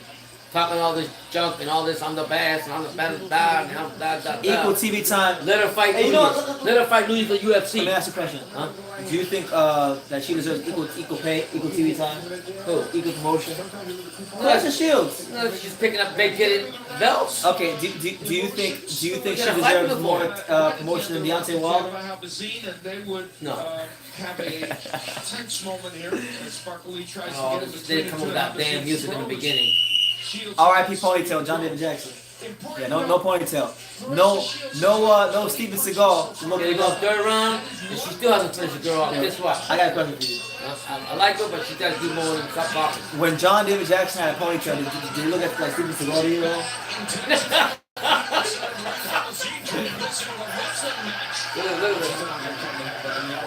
All right.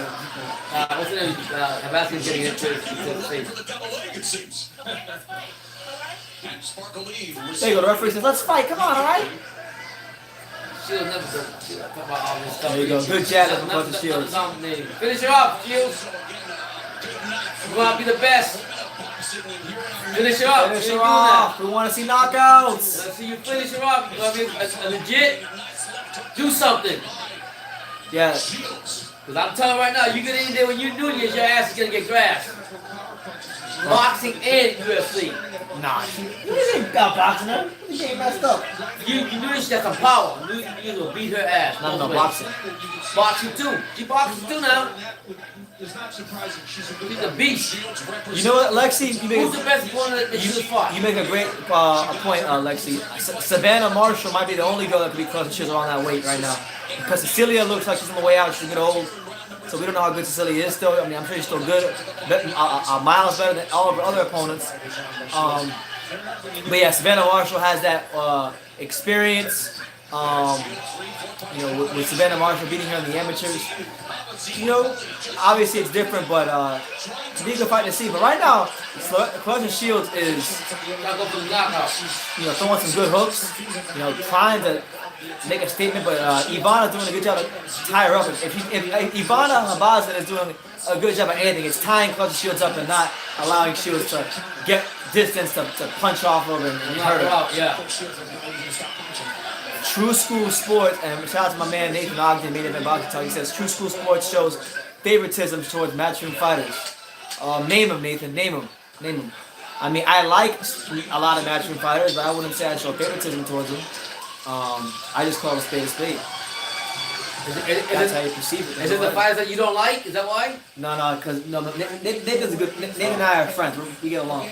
Okay. He doesn't like Kell Brook, and I said positive things about Kell Brook. So, but you're a big fan of Kell Brook. He said I was trolling, and he thinks matchroom boxing is paying me to make videos about Kell Brook. And the funny thing is, I insinuated in my video that he's washed up. Listen, honestly, Kell Brook to me should be retired. He got that eye injury, and he's just risking that. He already got the money, he's got the fame, so why continue fighting? That's what I'm saying, boxing therapy. I love Special K. Shout out to Kell Brook.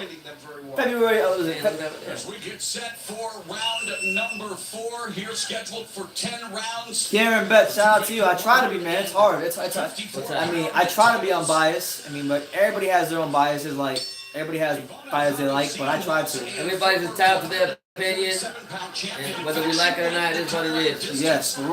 We head into round 4 of Claressa Shields versus Ivana Habazin. Ivana Habazin has given Claressa nothing. She's got Claressa Shields looking like the female version of Roy Jones Jr. right now. Yeah. But that being said, since Claressa's a dominant fighter, she'd be trying to finish her off, but she ain't doing that. Karen Beck says, "What's up, Pops?" What's going on? He said you're looking well. I say thank you. God bless you too. 1-2 was the rangefinder now looking to establish the jab. Come on, Claressa. You stop knocking out these girls. Claressa will win and get over it. You know what's funny? I like Claressa Shields. I don't know why. I don't hate Claressa Shields. Claressa Shields, I met her. She's very nice to me and very graceful with her time. The 2 or 3 times I interviewed her. She follows me on Instagram. I've interacted with her quite a few times. So, you know, shout out to Claressa. I'm not mad at her. I wish her much success. But to be honest with you, I would like to see her level of opposition step up. So her next fight has got to be Savannah Marshall or Cecilia Braeken's next. Anything less than that would be a massive disappointment. Yeah, I mean, because I love her accomplishments. I like everything she does. But you got at some point you got to step up your competition. She's beginning to dog her out. Yeah. You know, she's beginning to push her off these clinches and land these straight right hands, and Finish her off. she needs to turn her right hand. Turn her right hand. Make a point. Make a point. Finish her off. Here she goes, and the crowd goes wild. However many people are there, the crowd is going wild. Here she goes, bang.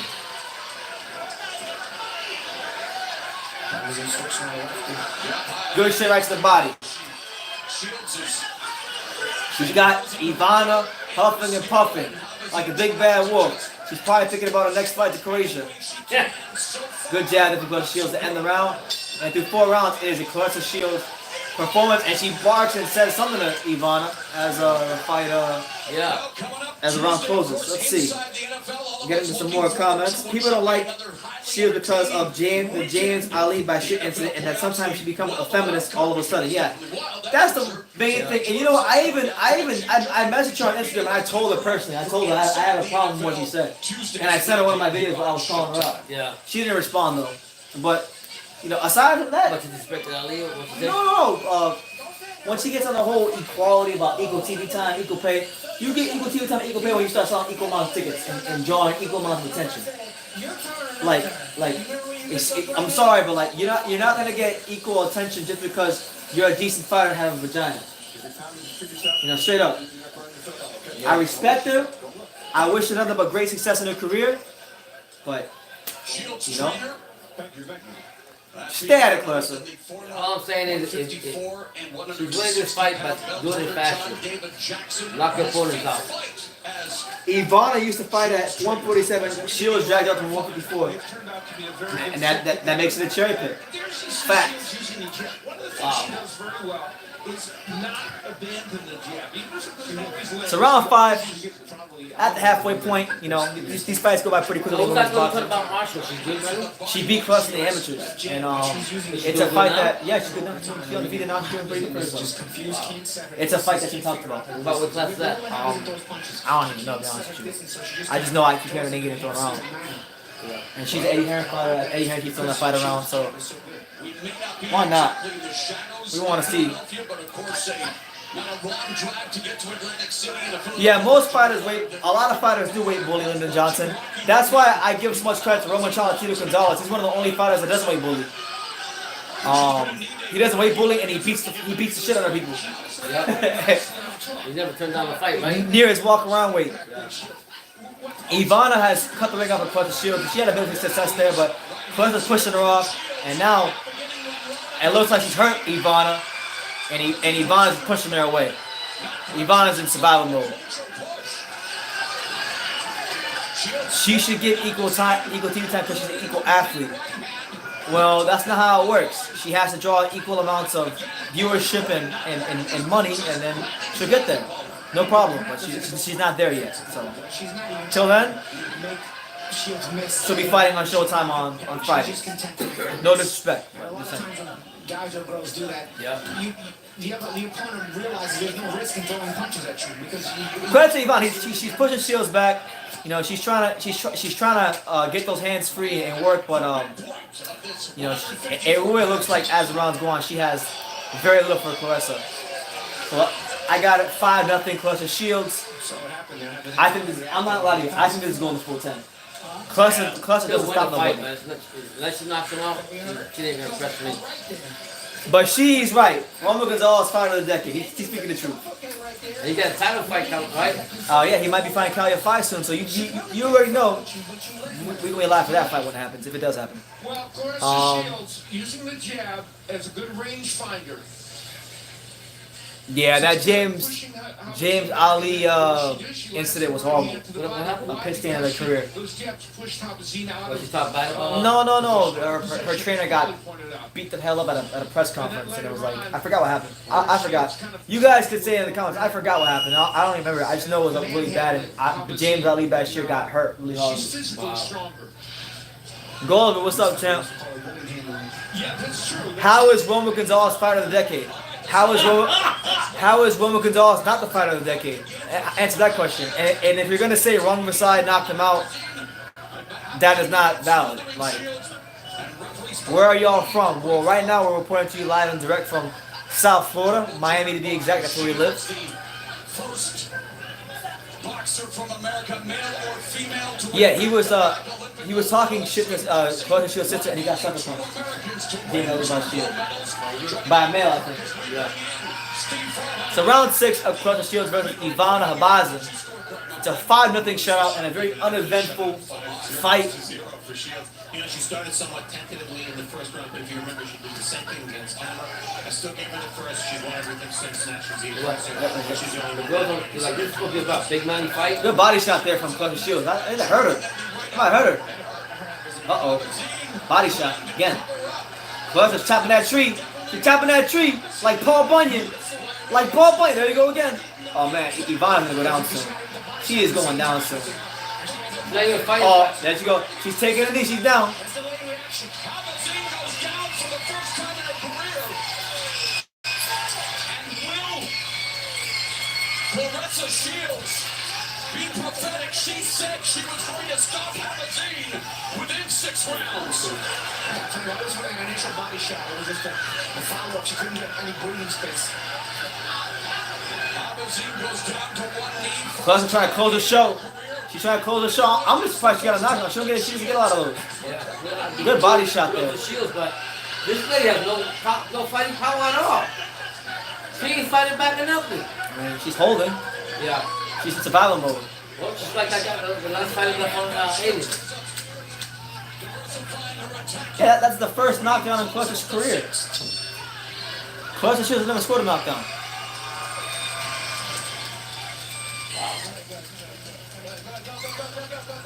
And how many Hall of Famers did Roman Gonzalez beat?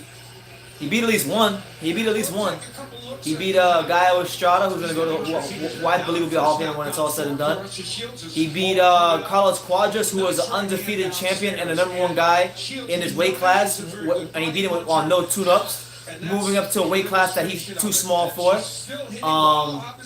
He did beat in the last decade. He beat 8 world champions. He was lineal champion.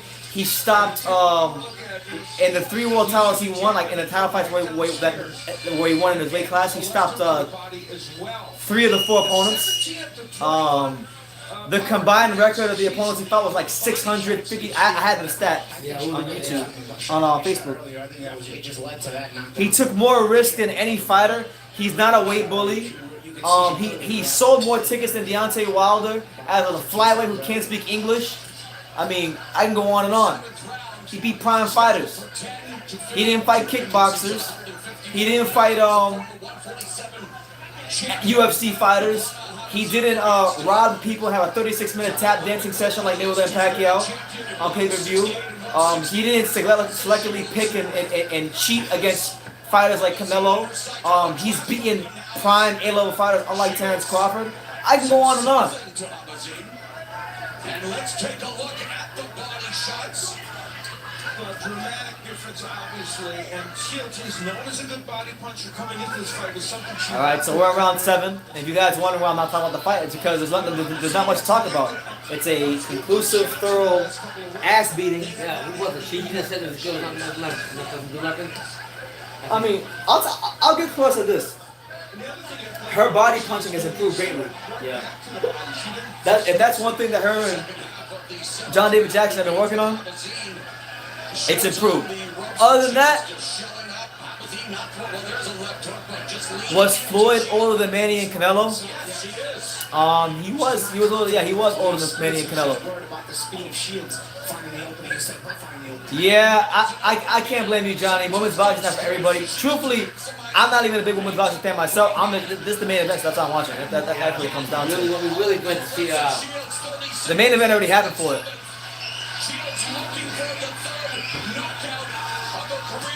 Good body shot there from Shields. Shout out to all 100 of you that are here. Make sure you smash that like button and hit the subscribe button. Fighting Mad t-shirts. Habazin. Super chat. Thank you so much for being here. There you go. Habazin's fighting. She's trying her best, but like, she's very limited. Roman G be throwing 6, 7, 8 punches, combos, uppercut. 14. Yeah, that's right. Roman Gonzalez will hit you with an 8-punch uppercut and not even get hit in the center of the ring. Name me 3 fighters in boxing who could throw 8-punch combinations and not get hit. I'll wait. So Floyd was in his prime against both Manny, Canelo, and Manny. No, he was not in his prime against Manny, and he was not in his prime against Canelo. Floyd's prime, I would say, wasn't even at 147. I believe Floyd's prime was when he was at like 135, when he was pretty well Floyd. Take a look at the knockdown. But honestly, anybody who scoffs at the idea of Roman Gonzalez being fighter of the decade didn't watch Roman Gonzalez throughout the decade. It's that simple. It has minimal to no knowledge on the small weight classes. And people that know boxing will call him out and say that he's one of the top. She was down when she Go Google it up. We've seen what he's played up. Her top is in for not playing it up. I've seen it drop dead. That's like a DQ when it's absolutely. That's a very good point. All right, so round 8, Claressa Shields versus Ivana Habazin. I still think it's going 10 rounds. Claressa Shields, she just don't got that pop. She don't got the pop. You know, there's very few Lucia Rikers who are women fighters. Lucia Rikers and Amanda Serrano. Shields has talked about making a transition to MMA, and Amanda Nunes, who's... Listen, Manny Pacquiao has been too up and down. He was part of the 36-minute tap dancing session known as Camilo Pacquiao, where they robbed the fans. And Floyd fought kickboxers and MMA fighters his last 3 years of the decade. So I disqualify both of them. Straight up. Last couple of rounds, I've seen them throw better punches, but they haven't been enough to really do anything to Shields. Roman Gonzalez can't even speak English, and he's a flyweight, and he sold more tickets. He sold more tickets in his fight against Juan Versailles and Quadras than Wilder did when he fought Ortiz in the rematch. Come on, man. Even at the box office, he's fighting the decade over some guys you like. I don't know, people be hating on Gonzalez. These are the facts. As we look at the... Google it up, son. Hell, Floyd Mayweather even himself said he's the pound for pound king when he retired. And of course, a big chasm there in the difference. Shields landing 150. I am a true boxing fan. Mayweather versus Pacquiao, if you're into the subtleties of boxing, was a high level fight. But considering the build up, considering how long they made us wait, it was a fucking tap dancing session. I'm sorry. If we're paying $100 pay per view, there should be more action. I'm just saying. The last fight has they have no pay $100 again. Mayweather fight. I think Claressa has a hurt. Claressa has a hurt with the body shot. 10 seconds left. Can Claressa drop her? Is she gonna drop her? Probably not. This is definitely going to the 9th round. Ivana tying her up. Yep. Did Roman Gonzalez sell more than Earl Spence versus Mikey Garcia? No, he didn't. He didn't. He sold more than Andre Ward did against Kovalev in the rematch, though. The bottom line is, look at his accomplishments. They didn't like what he did. Mayweather does what he always does. Manny did not deliver. So, pot shotting, missing tons of shots, having tons of ineffective aggression, fighting at a very slow pace. Floyd didn't do what he always did. I thought they were both horrible. I thought they were both piss poor. To be honest with you, I thought Floyd and Manny were both bad on the night. But to be honest with you, I think Manny Pacquiao's performance is actually kind of underrated in that fight. Against Habazin. With all that shit that Mayweather talked, you know, all those years, you know, to turn it for the lackluster performance in a fight of that magnitude, with so many eyes on the fight, he could have really done a service to boxing.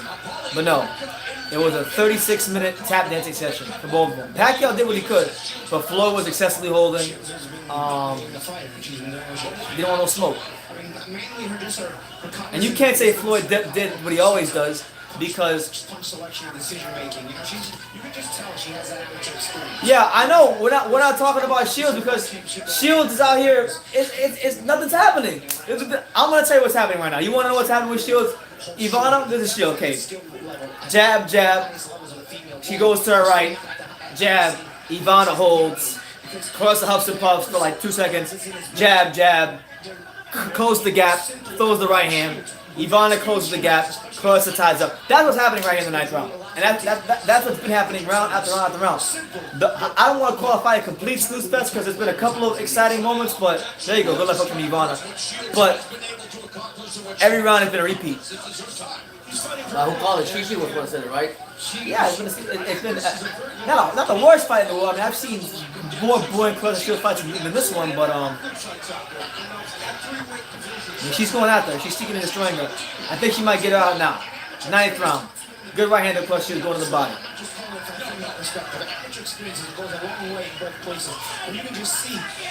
No, I do like Floyd. I do like Floyd, but I'm just calling a spade. For a fight of that magnitude with Pacquiao and Floyd, you charge people $100. $100. You motherfuckers better be exchanging. I'm sorry. If people pay $100, we want to see some exchanging. Well, I mean, Floyd didn't even want Pacquiao to get a shot or something. I'm more of a Pacquiao fan than I'm a Floyd fan, but I do like Floyd. My dad will tell you I like Floyd as well. Yeah. You know, my dad says a lot of bad things about Floyd. I tell my dad, no, you're wrong. You're tripping all the time. But right now, Claressa Shields is pitching a shutout, 9 rounds to nothing, heading into the 10th round. I want to see boxing, not a fight. Okay, you can see people. I don't want to say people like you because I don't want to be disrespectful, but I want to say a lot of boxing purists think that you can't be you have to basically move all the time and you can't be aggressive. They basically say that they eliminate aggression and the sweet science. They think you can't have aggression and the sweet science at the same time. And we've seen Floyd Mayweather, like if you watch his fight against Victor Ortiz, he sat there and he's exchanged. He sat there and he showed the sweet science of boxing when he was at welterweight against Victor Ortiz. And I was hoping for a performance more like that against Manny Pacquiao. And I was very disappointed. But for those of you wondering with this fight, I'm trying to get too off topic. We're heading into the 10th round of what's been a very lackluster fight. Shields has scored a knockdown. She's tried her best. But, well, Ivana's tried her best. But she just really has nothing but Claressa Shields. And she's 2 minutes away from becoming a three-division champion in 10 fights. Shields seeks her 10th professional victory. And if she gets it, she will indeed make history. It's Habazin now. Here you go. Habazin. I don't want to hear all that, man. Listen, Floyd turned. I know you probably listen. If he turned in that kind of performance and the pay-per-view wasn't $100, fair play to him. But the pay-per-view was $100. There should have been. He should have exchanged more. He should have. I mean, I know he's in the ring. It's not my health at risk. But for all that shit he was talking all the mirrors, we should have seen at least a bit more of exchanging from Floyd. And Claressa Shields is doing her best to press the action and fold this girl up. 1 minute and 11 seconds left in the 10th round. Habazin is trying to, or Habazin, she's trying to hold on for dear life. Can Claressa get a third stoppage of her career?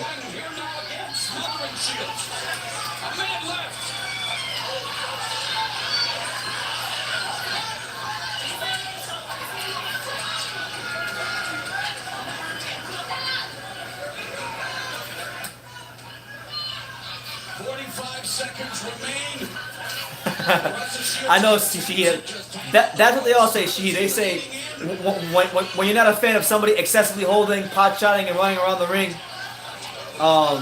they say you don't appreciate boxing. Like Lara fans say that, Ward fans say that, and the Mayweather fans all say that. But yeah, 20 seconds left. Ivana is trying to land some nice shots on Claressa on the ropes, but nothing's really doing. Claressa just smothering the shots. We're 10 seconds away from the 10th round concluding. It's been another dominant performance from Claressa Shields, and it looks like she's going to be a 3-division champion in 10 fights. So here we go. Here we go.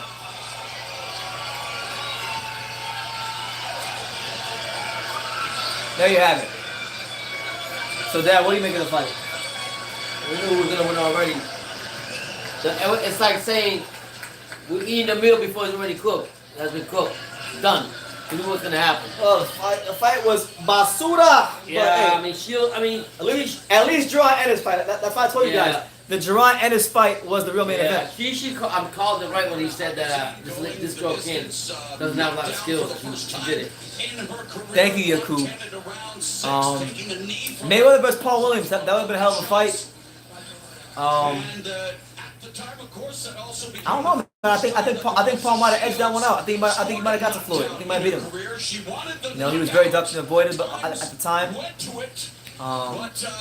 long, rangy, dangerous. He's the kind of fighter I would have loved to see Floyd at welterweight. You know, Habazin showed a lot of grit and determination hanging there. Let's go inside the ropes and look at this fight. That's what I'm saying, Kieran. You can't put Claressa Shields over Lucia Riker or Layla Ali if she ain't really scoring stoppages like that, because them girls brought the pain. Oh, some girls back in the day, yeah. Hell, she ain't even better than Daniel Beach's very own, my former trainer, Bonnie Canino. Nope. Shout out to Bonnie Canino, the first ever Puerto Rican women's boxing world champion. Also trained Ada Velez. The patient that she's doing. So, do you think Claressa is gonna go insane right now? Of course she will. She's gonna get a big balloon, get hyped up, and I mean, kudos to her. She did what she had to do. Respect to her, but what I'm getting at, she needs to step up her competition. This lady was a welterweight, came up here, so please. My man Flex Mason said Philip Ndu was long and dangerous. Correct, Philip Ndu was long and dangerous, but that's at a small weight class. Floyd was pretty boy when he fought Philip Ndu. So it's a different style, it's a different matchup. You know, Floyd at welterweight was fighting bigger guys, so he was more methodical. He became more of a counterpuncher. So the matchup with Paul Williams becomes more interesting for those reasons. But I would have loved to see it. I would have loved to have seen it if it would have happened, but obviously it never did. But it's one of those things to talk about.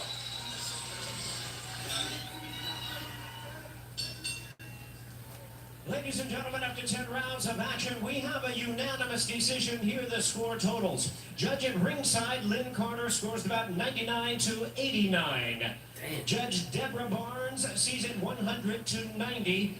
And Robin Taylor scores about 100 to 89. All three in favor of the winner. She is now the WBC and WBO female 154-pound world champion and boxing's quickest ever to win a world title in 3-weight divisions. She's gonna go insane in this interview. Yeah, respect. Claressa T-Rex Shields. Shout out to her. So Claressa Shields becomes the fastest fighter to ever win a world title in 3-weight classes in her 10th professional fight. Better than Checo. She's gonna say that right here in a couple seconds. Shields is now, In my opinion, though, she's only got 2 legit names in the resume. 2 legit. The 2 best fighters in the resume was a pro debut against Franchon Cruz and Hannah Gabriel. Aside from that, and Christian Hammer. Aside from that, it is what it is. That smile Claressa just told it all. We talked all night about the storyline here being. All right, Yakub. Take care, man. God bless. God bless. Thank Herbert, you. what's up, champ? Look at that. Did it only a couple years ago, setting the record. They broke the record of Look at this, the fastest ever. a female She did it faster than Oscar De La Hoya. Claressa Shields in She's the best. Yo, Lomachenko, Naoya Inoue, and Oscar De La Hoya, they don't got shit on Claressa Shields. Claressa Shields is the best fighter who ever lived. You see more multiple titles, The best. multiple divisions in the lighter weight classes. Most of these fighters have been in I got big fist. Shields now holds this Speak your piece, Pops. She needs to go ahead and fight some. No, but for real, the best congratulations, but she needs to fight them. The best wins Here we go. on her resume were her pro debut against Franchon Cruz and Hannah Gabriel. They were talking now. Thank you very much. Claressa, Thank you, Mikey. congratulations. Shout out to you. What does this little piece of boxing history mean to you? Well, first I just want to say I want to thank God for getting me here. One thing all my fans who came out. Thank my coach. We spent so many months in camp for this fight. It wasn't what I wanted, but I'm happy with the improvement. I dropped her with a body shot out of all shots. And I had so many champions here, my brothers here watching me. And this feels great. I mean, I did it in 10 fights. And now I'm #1, the fastest boxer in history to become a 3-time division world champ. Going backwards in weight. So, what's my name? What's my name? What's my name? Well, they're going to know it for a long, long time now. There was a lot of animosity going into this fight. Were you trying to punish her? Yeah, I was. And all I want to say is, Ivana, No, I do not want any of your ice cream. I wanted victory. I think Ivana can take a piece of humble pie. Someone said Charles Martin is your name, sweetheart. Hopefully, her next fight she'll become a world champion. You're looking for a title shot this year. But like I said, I am the greatest woman of all time because she couldn't do nothing with me. Zero. So when you have that moniker, greatest woman of all you time? still have goals. There's still things that you want to achieve. So what is it that you will look forward to, having already accomplished all of this in just 10 fights? I just want to become a better fighter. That's all. I want to grow women's boxing. I want us to have equal pay, equal opportunity. There we go. I would love to, share a car with Deontay Wilder, Earl Spence. I want to be in the likes of those guys. So for me and my coach, I just want to become a better fighter, and tonight I did.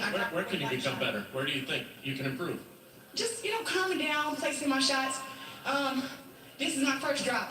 That ever dropped somebody, and out of all the things, it was with a body shot. So, and usually the ice cream too at the weigh-in, so it makes it even sweeter, you know what I mean? Let's take a look at that body shot and tell us, from your perspective, how it came down. So before this round started, Andre Ward said, "Sis, take her to the body," and I was like, all right. So when I hit her, Andre Ward. Andre Ward. He just was like, I'm trying to just punch through her. Yeah, she should have had the ice cream, man. The ice cream messed with her. Yeah, Andre Ward said, "Sis, take her to the body." She said she's humble, and she was saying, I'm the greatest woman of all time. First minute, and boom, she went down. What would you like to do next? Well, Alicia Napoleon lost tonight, sadly. I'd love to face that champion. Oh. I think her name was Elena Cederos. I'd love to fight her. I'd love to She fight. may not be ready for you. None of them are ready for me. She kind of indicated that after the fight. I'm a one-in-a-century kind of athlete. None of these girls are ready for me. I'm the quote. You sure are. Enjoy the crowd. It was so much fun to watch you. Congratulations. Thanks, baby. 10. Call me 3 times. 10. Perfect 10. Back to you, Mauro. All right, Jim, thank you very much. And yes, Shields. All right. There you have it. Claressa Shields becomes the fastest boxer in history to become a 3-division champion. Make of that what you will. Yeah. Here's your boy BT. This is the now post-fight live reaction for Claressa Shields versus Ivana Habazin. Now, it wasn't a very entertaining fight At all. We'll forget over to my dad to give me your what was your unfiltered opinion on this fight? Give me shoot it to me straight, Dad. Shoot it from the hip. I just think it was, first of all, she's fighting an ex-champion, a welterweight champion. So, yeah, she got the belt, but did she fight the best? I always say that they fight the best opponent to get the belt. And I'm going to say that until she actually fights, you said, she only fought 3 legitimate opponents. 3. Until she fights better opponents, step up to the plate and fight them, then I'm not taking credit. I'm not going to take credit. No, we won't shit on her. I'm just saying. She's earned it. She's earned it, but she can't put herself on side with in the same fighters as Ali's what's the name? Ali and the other one and this and that. No, I will give her that she won the belts, fastest time for whatever women's boxing. But you want equality, fight equal competition. Well, to just kind of go through her resume, I'm gonna rank her wins in order. These are the wins that I think are the best wins in her career. Yeah. I think the best win of her career thus far was that war she had with Hannah Gabriels. Hannah Gabriels. I like to see them fight again. Hannah Gabriels gave her. She came down on weight, didn't she? Yes. She came. Okay. Hannah Gabriels gave her a great fight. Put Claressa Shields on her ass. Put her on Queer Street. Real quick. So that was good. That was a good win. A lot of people thought Hannah Gabriels should have won that fight. Yeah. After that, her second best win, I would say, came in her pro debut against Franchon Cruz, and that was a war.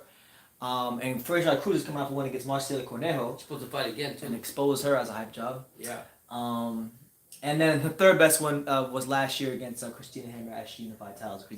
Christina Hammer had been talking a lot of stuff. I was actually there with her at the convention when she met Christina Hammer for the first time. So, Yeah, I would like to see her fight. I'll be matched even with Gabriel's gonna be bad. See her fight. What do we call it? With Cruz. Cruz is the WBC with a belt. She's a tough cookie. Why won't she fight her again? You know what I mean? That'd be great. So kudos to her. She came fast. I'm not taking that away from her, but you can't say fight a welterweight and you beat her convincingly, and then you're like, okay. The greatest woman of all time. you can't compare it to what Ali who's the other Layla one? Ali, Lucia Riker. Yeah. Yeah. Not even close. She says this: when you talk boxing, you talk Claressa Shields, Robinson, Ezra Charles, Henry Armstrong, Harry Greb, Claressa, Sugar Ray Leonard, There you go, she- Joe Gans, Sam Langford, TBE, hashtag Hey, equal rights and equal pay. Hey, this is just a women's boxing, just a little appetizer to the real meal, right? Yeah, so Yeah. I mean it is what it is, but Yeah. I mean, I'm happy for her. You have to. Yeah. I mean, truthfully speaking, like I've said many times. Oh, there's of course Stevenson with his girlfriend. Yeah. Like I've said many times, the real main event of this card was Jerron Boots Yeah. Ennis. He dazzled in a sensational display against Bakhtiar Yubov, and hopefully, as 2020 progresses, he steps up some more because we Yeah. want to see him in there with better competition, see just how good Boots really is because he He's- looks like the goods. He stopped his last 15 opponents. He's 25-0, Talented. 23 knockouts. He switches southpaw, orthodox. He's quick. He's fast. He's got power. He's got everything you want to see in a fighter. To be Right. honest with you, and he's got all the tools. So I'll be honest, seeing him and Virgil Ortiz go at it would be a great fight. Yeah, hopefully down the line, that's Yeah. a fight they could That would be a great fight. they could go ahead and make. But you're saying he's got to sign with a big. Yeah, he's now a no big time promoter, so the So he's next not making no money then. the next big time move in his career will be when he decides to make that move. So I'm interested to see if it'll be Top Rank, The Zone, or Eddie Hearn, or Golden Boy, whatever. We'll see. Yeah. We'll see. Again, another person saying Virgil Ortiz is above Ennis, so I got you on that, man. I'm with you on that. Virgil Ortiz train He's a beast. is very much alive. Yeah. And it's well. That'd be a great fight, though. I'm telling you right now. But you know what? I gotta be different, man. I like John Ennis more. I like Boots. Ortiz all the I way. like Boots. I think Boots coming into his own. I don't care. Put him in there. How we gonna justify this if we see Ennis against Virgil Ortiz? Yeah, That's it. Equal pay will never happen. That's it. If we see that fight, we'll see who the best one is, and we'll shut both of us up. I'm taking. I like last year Virgil Ortiz. He's an excellent prospect. He's got power. He comes forward. He figures out the opponent. That's what he's got to do. I like everything about him. I am with Ortiz, but I will also give respect to the boxer from Philly. Yeah. It is worth noting again that Ivana Habazin was a 100-1 underdog. So Jeez. it's pretty. Yeah, but what she said it right though. I didn't think she was like that, but honestly, she had nothing. She had no skills. She didn't have anything at all. That's right. This lady will give Shields a problem. But she didn't really sound like she wanted to fight Shields, the girl that beat Alicia Napoleon. She doesn't speak English. That's true. Good point. She was Oh, you know, so you can't speak like that. Someone said equal pay will happen if they strip or do porn. Well, you know what? We're talking about different spectrum. We're talking about here. You know what I mean? She get juiced up or whatever happens over there. That's on them. But I'm That's saying on like, them. That's on them. I mean, in this society today, no disrespect to women, but they want to be treated equal, and when you actually treat them equal, then they go crying. I mean, I give you an example. I used to work in a hospital. Uh-oh. Here we go. Hospital Yeah. story. Story time. Story time. The girl was like, no, nothing against homosexuals, nothing against tomboys, nothing against all that. Just in general, she wanted to do what the men did. Okay. That's stripping floors, running machines, buffing machines, doing the real work. Okay. So what did my boss do? He kept telling her, you can't handle the guys. That's not how they were. Oh no, I can do it. I got it.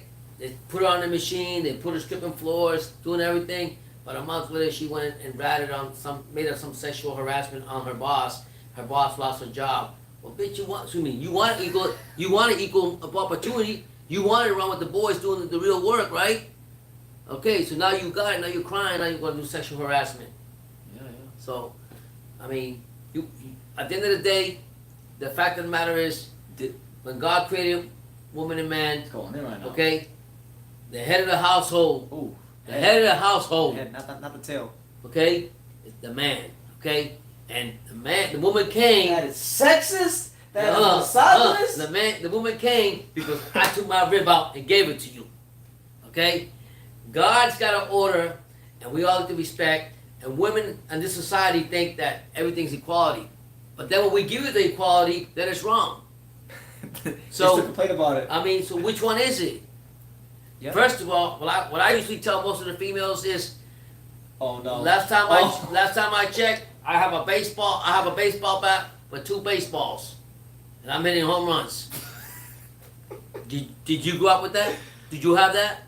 If you don't have that, you just have a base shaped like a diamond. That ain't what you can't.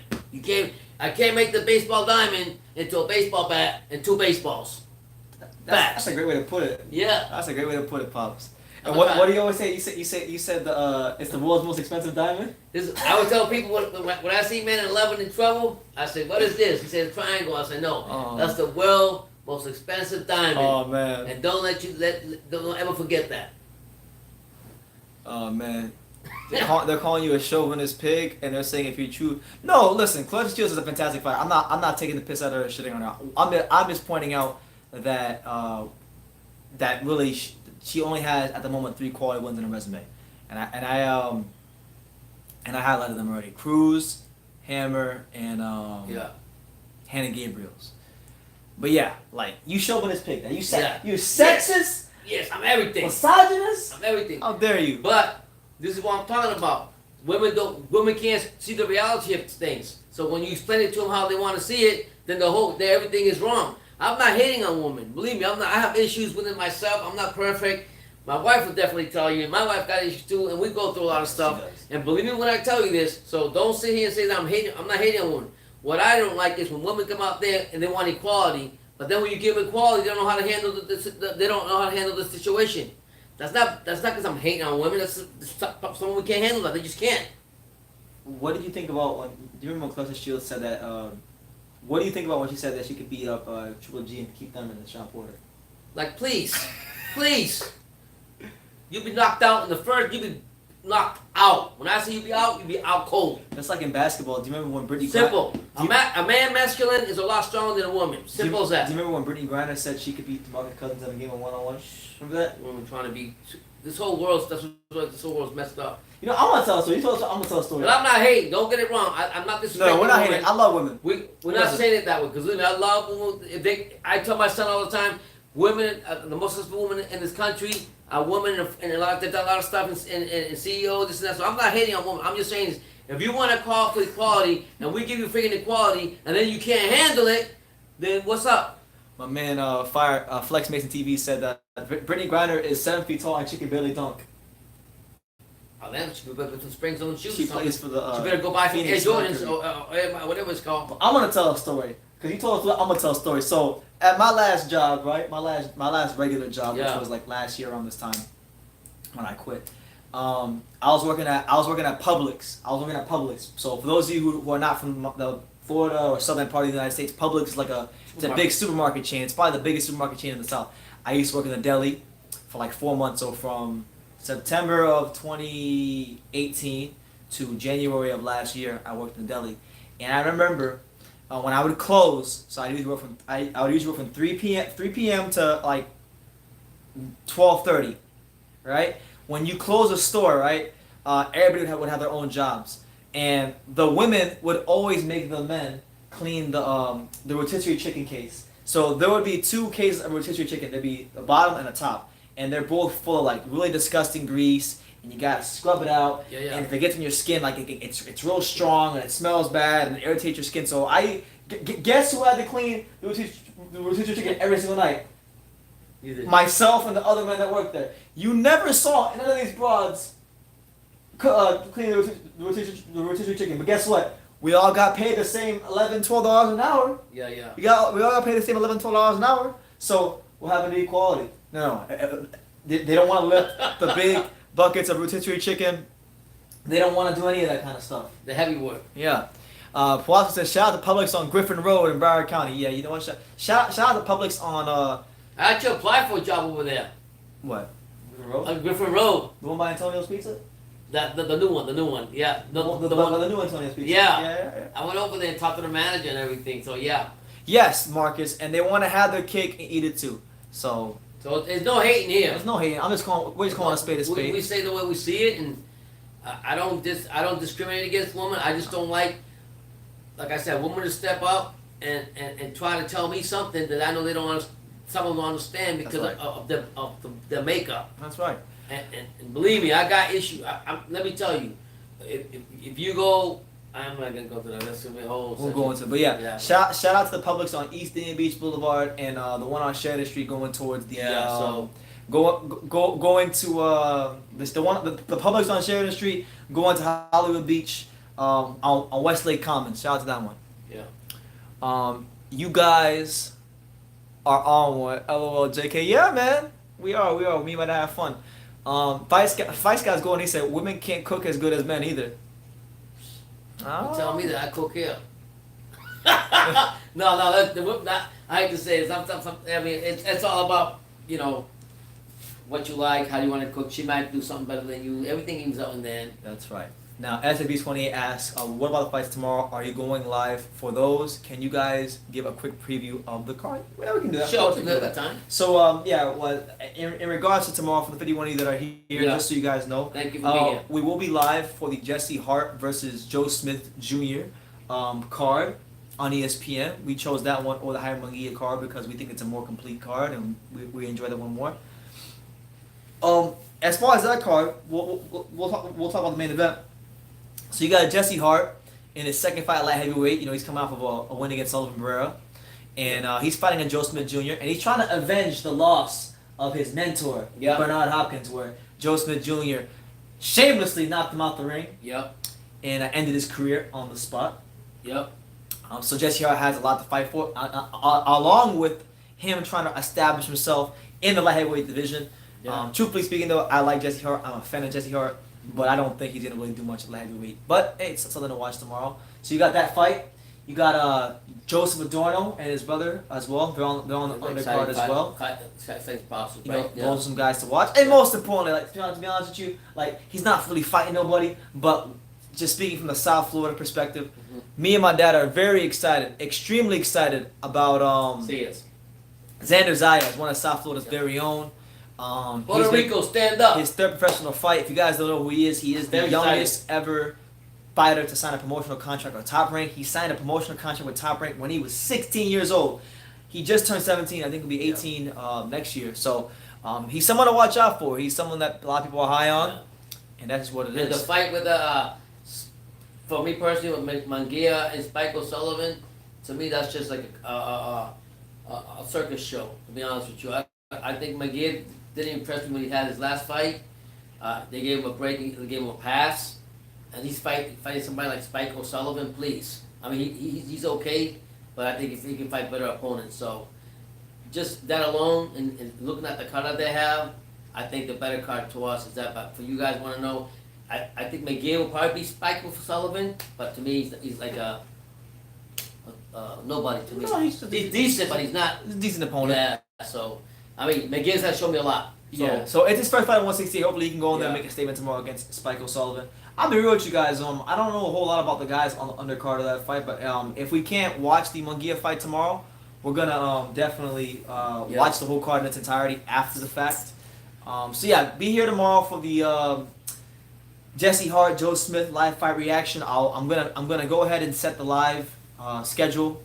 For tomorrow, and when you guys see it in your notifications, make sure you hit the reminder button so you guys can be here on time. And also, we'll go through by tomorrow. I'll also go look at the other cards that and the Munguia fight and vice versa, and give you more extensive, who's fighting on the cards. You have more notice on that. Absolutely. Other notices that have nothing to do with tomorrow, or actually this one does have to do something with tomorrow. In a matter of a couple of hours, so the times are 4 a.m. Eastern Standard Time, 3 a.m. Central Time, 1 a.m. Pacific Time, and 9 a.m. if you're in the UK. My most recent interview with Stacey McKinley will be premiering on the channel, so go set your reminder for that. Be on the lookout for that.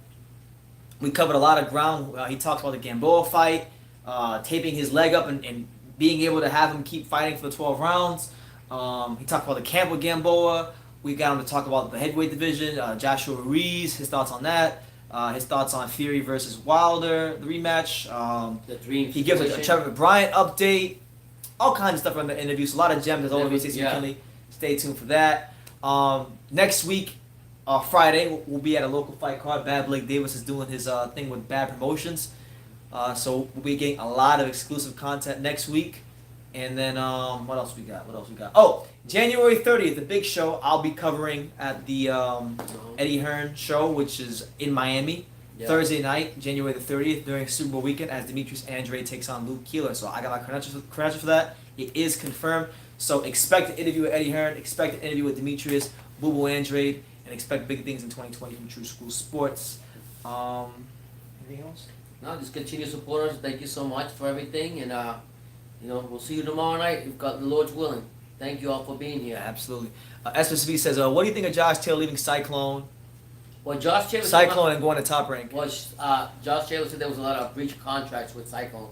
He came out and said that, so that's one of the reasons why he actually left and went to Top Rank.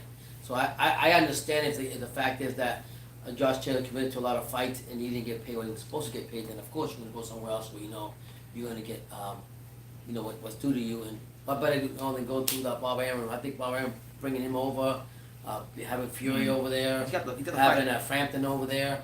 He's having the whole UK on his side. So it's a good thing for boxing, and it's a good experience for all these UK fighters, or not just them, other fighters from other countries come over here and experience the American side of things.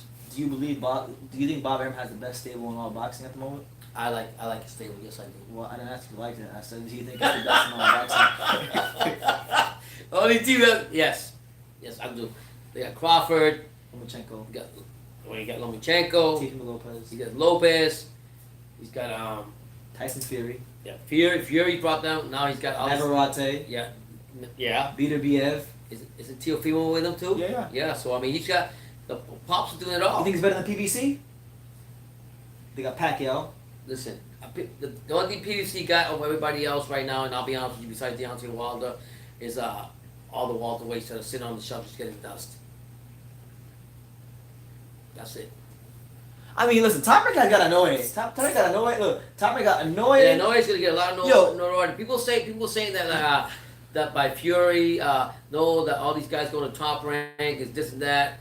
The best thing that any fighter does is go with Top Rank. Top Rank's with ESPN, just like Fury. Fury made a smart move to go with them. It's an established promotional company. Got Biggest network in the world. One of the biggest sports networks. So he's doing the right thing. Oh yeah, SV's right. Apparently they just signed Drew Miller as well. Who did? Top Rank. Wow. When did that came out? I guess today. I didn't see it because I didn't take news today. But Well, he definitely was gonna go back to Eddie Hearns. But I was gonna say you can make the argument that Top Rank has the top 3 pound fighters in boxing. Mm-hmm. Crawford, no particular order. Inoue, Crawford, Lomachenko. It doesn't matter which one of you three think is top 3 pound. Those are the top 3 pound fighters in boxing. Period. Right now. Yeah. So I mean, I know some people might say Canelo, but we put the asterisk next to it. Canelo got a big star on my name. If you don't fight the people you're supposed to fight without having no claws behind it, I always gonna send out and respect them.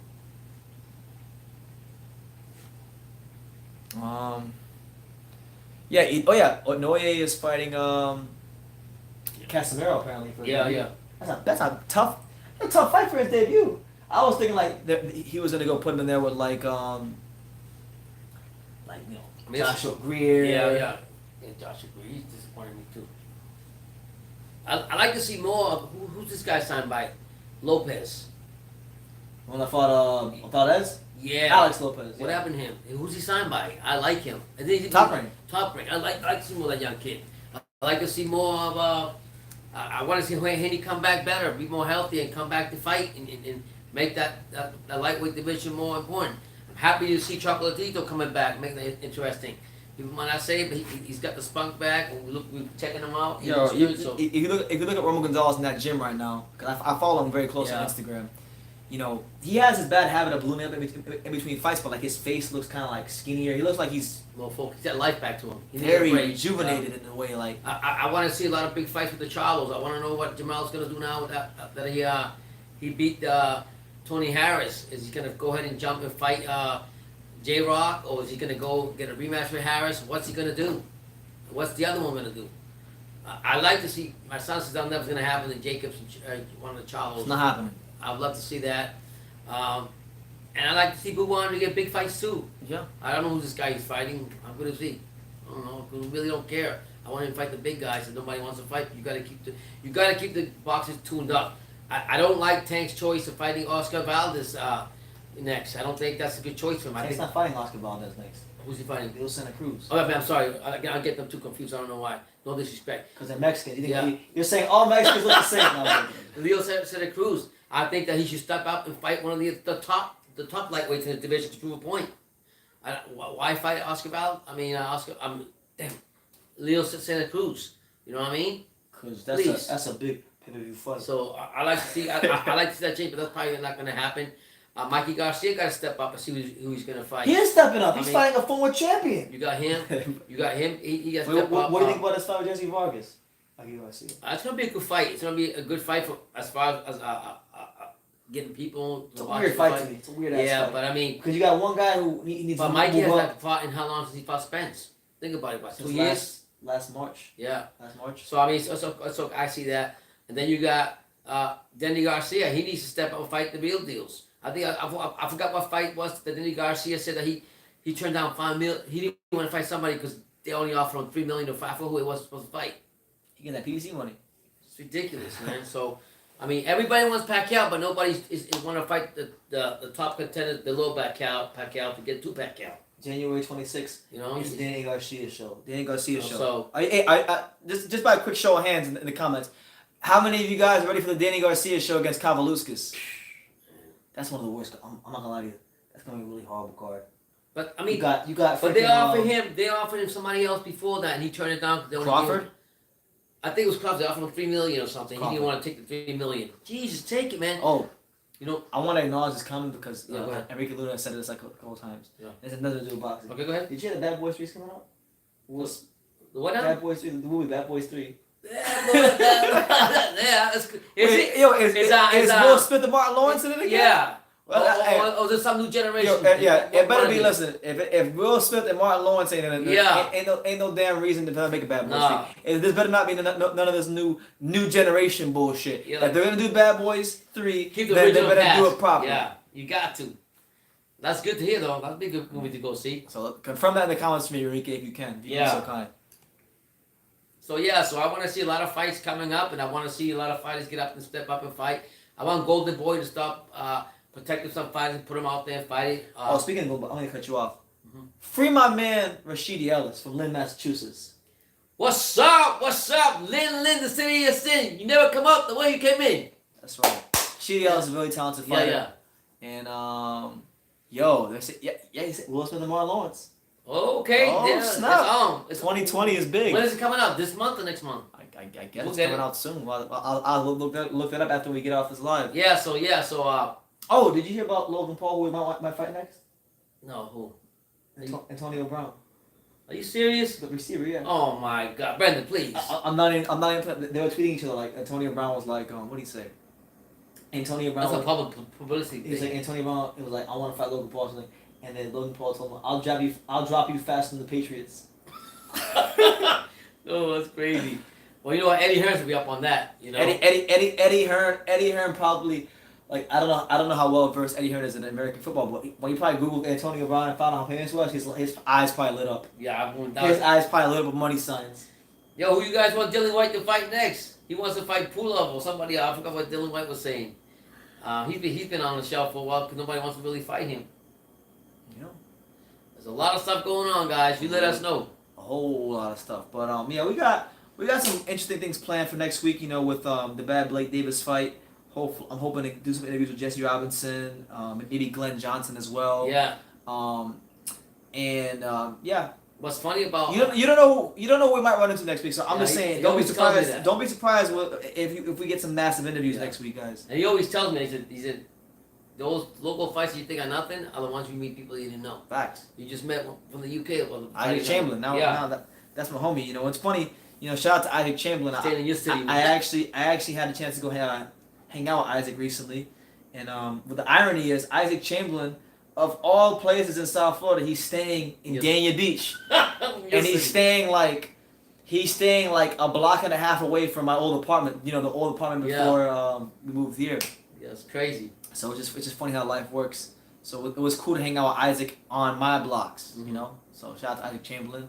Hopefully he fights soon. You know, I'm gonna disclose some information with you guys. That Isaac actually disclosed to me, but you guys can't tell nobody else. Isaac recently disclosed to me that Deontay Wilder has sent PBC like the info for who he wants on his undercard, and he put Isaac's name as he requested Isaac Chamberlain to fight on the undercard. So don't be surprised if you hear about Isaac making his return and his PBC debut on the Wilder Fury undercard. But we'll see what happens. Hopefully it happens for Isaac. 2020 hopefully figures to be a big year for him because he didn't fight at all in 2019. His last fight was in late 2018 when he fought Luke Watkins. So Oh, and I don't know when I'm gonna drop it yet, but I do have to work on it really soon. Episode 2 of the Chamberlain Way vlog series should be dropping sometime in January. I don't know when, but you guys will get a notification about it when I actually go ahead and edit the footage and whatnot. But yeah, shout out to Isaac Chamberlain. And yes, Corey Spinks is in Boca, so shout out to Corey Spinks. He's kind of like one of South Florida's adopted very own, underrated fighter in his day, former undisputed champion. Mm-hmm. And speaking about the war Spinks, also pray for Leon Spinks. Leon Spinks, he's going through it right now. I mean, real bad.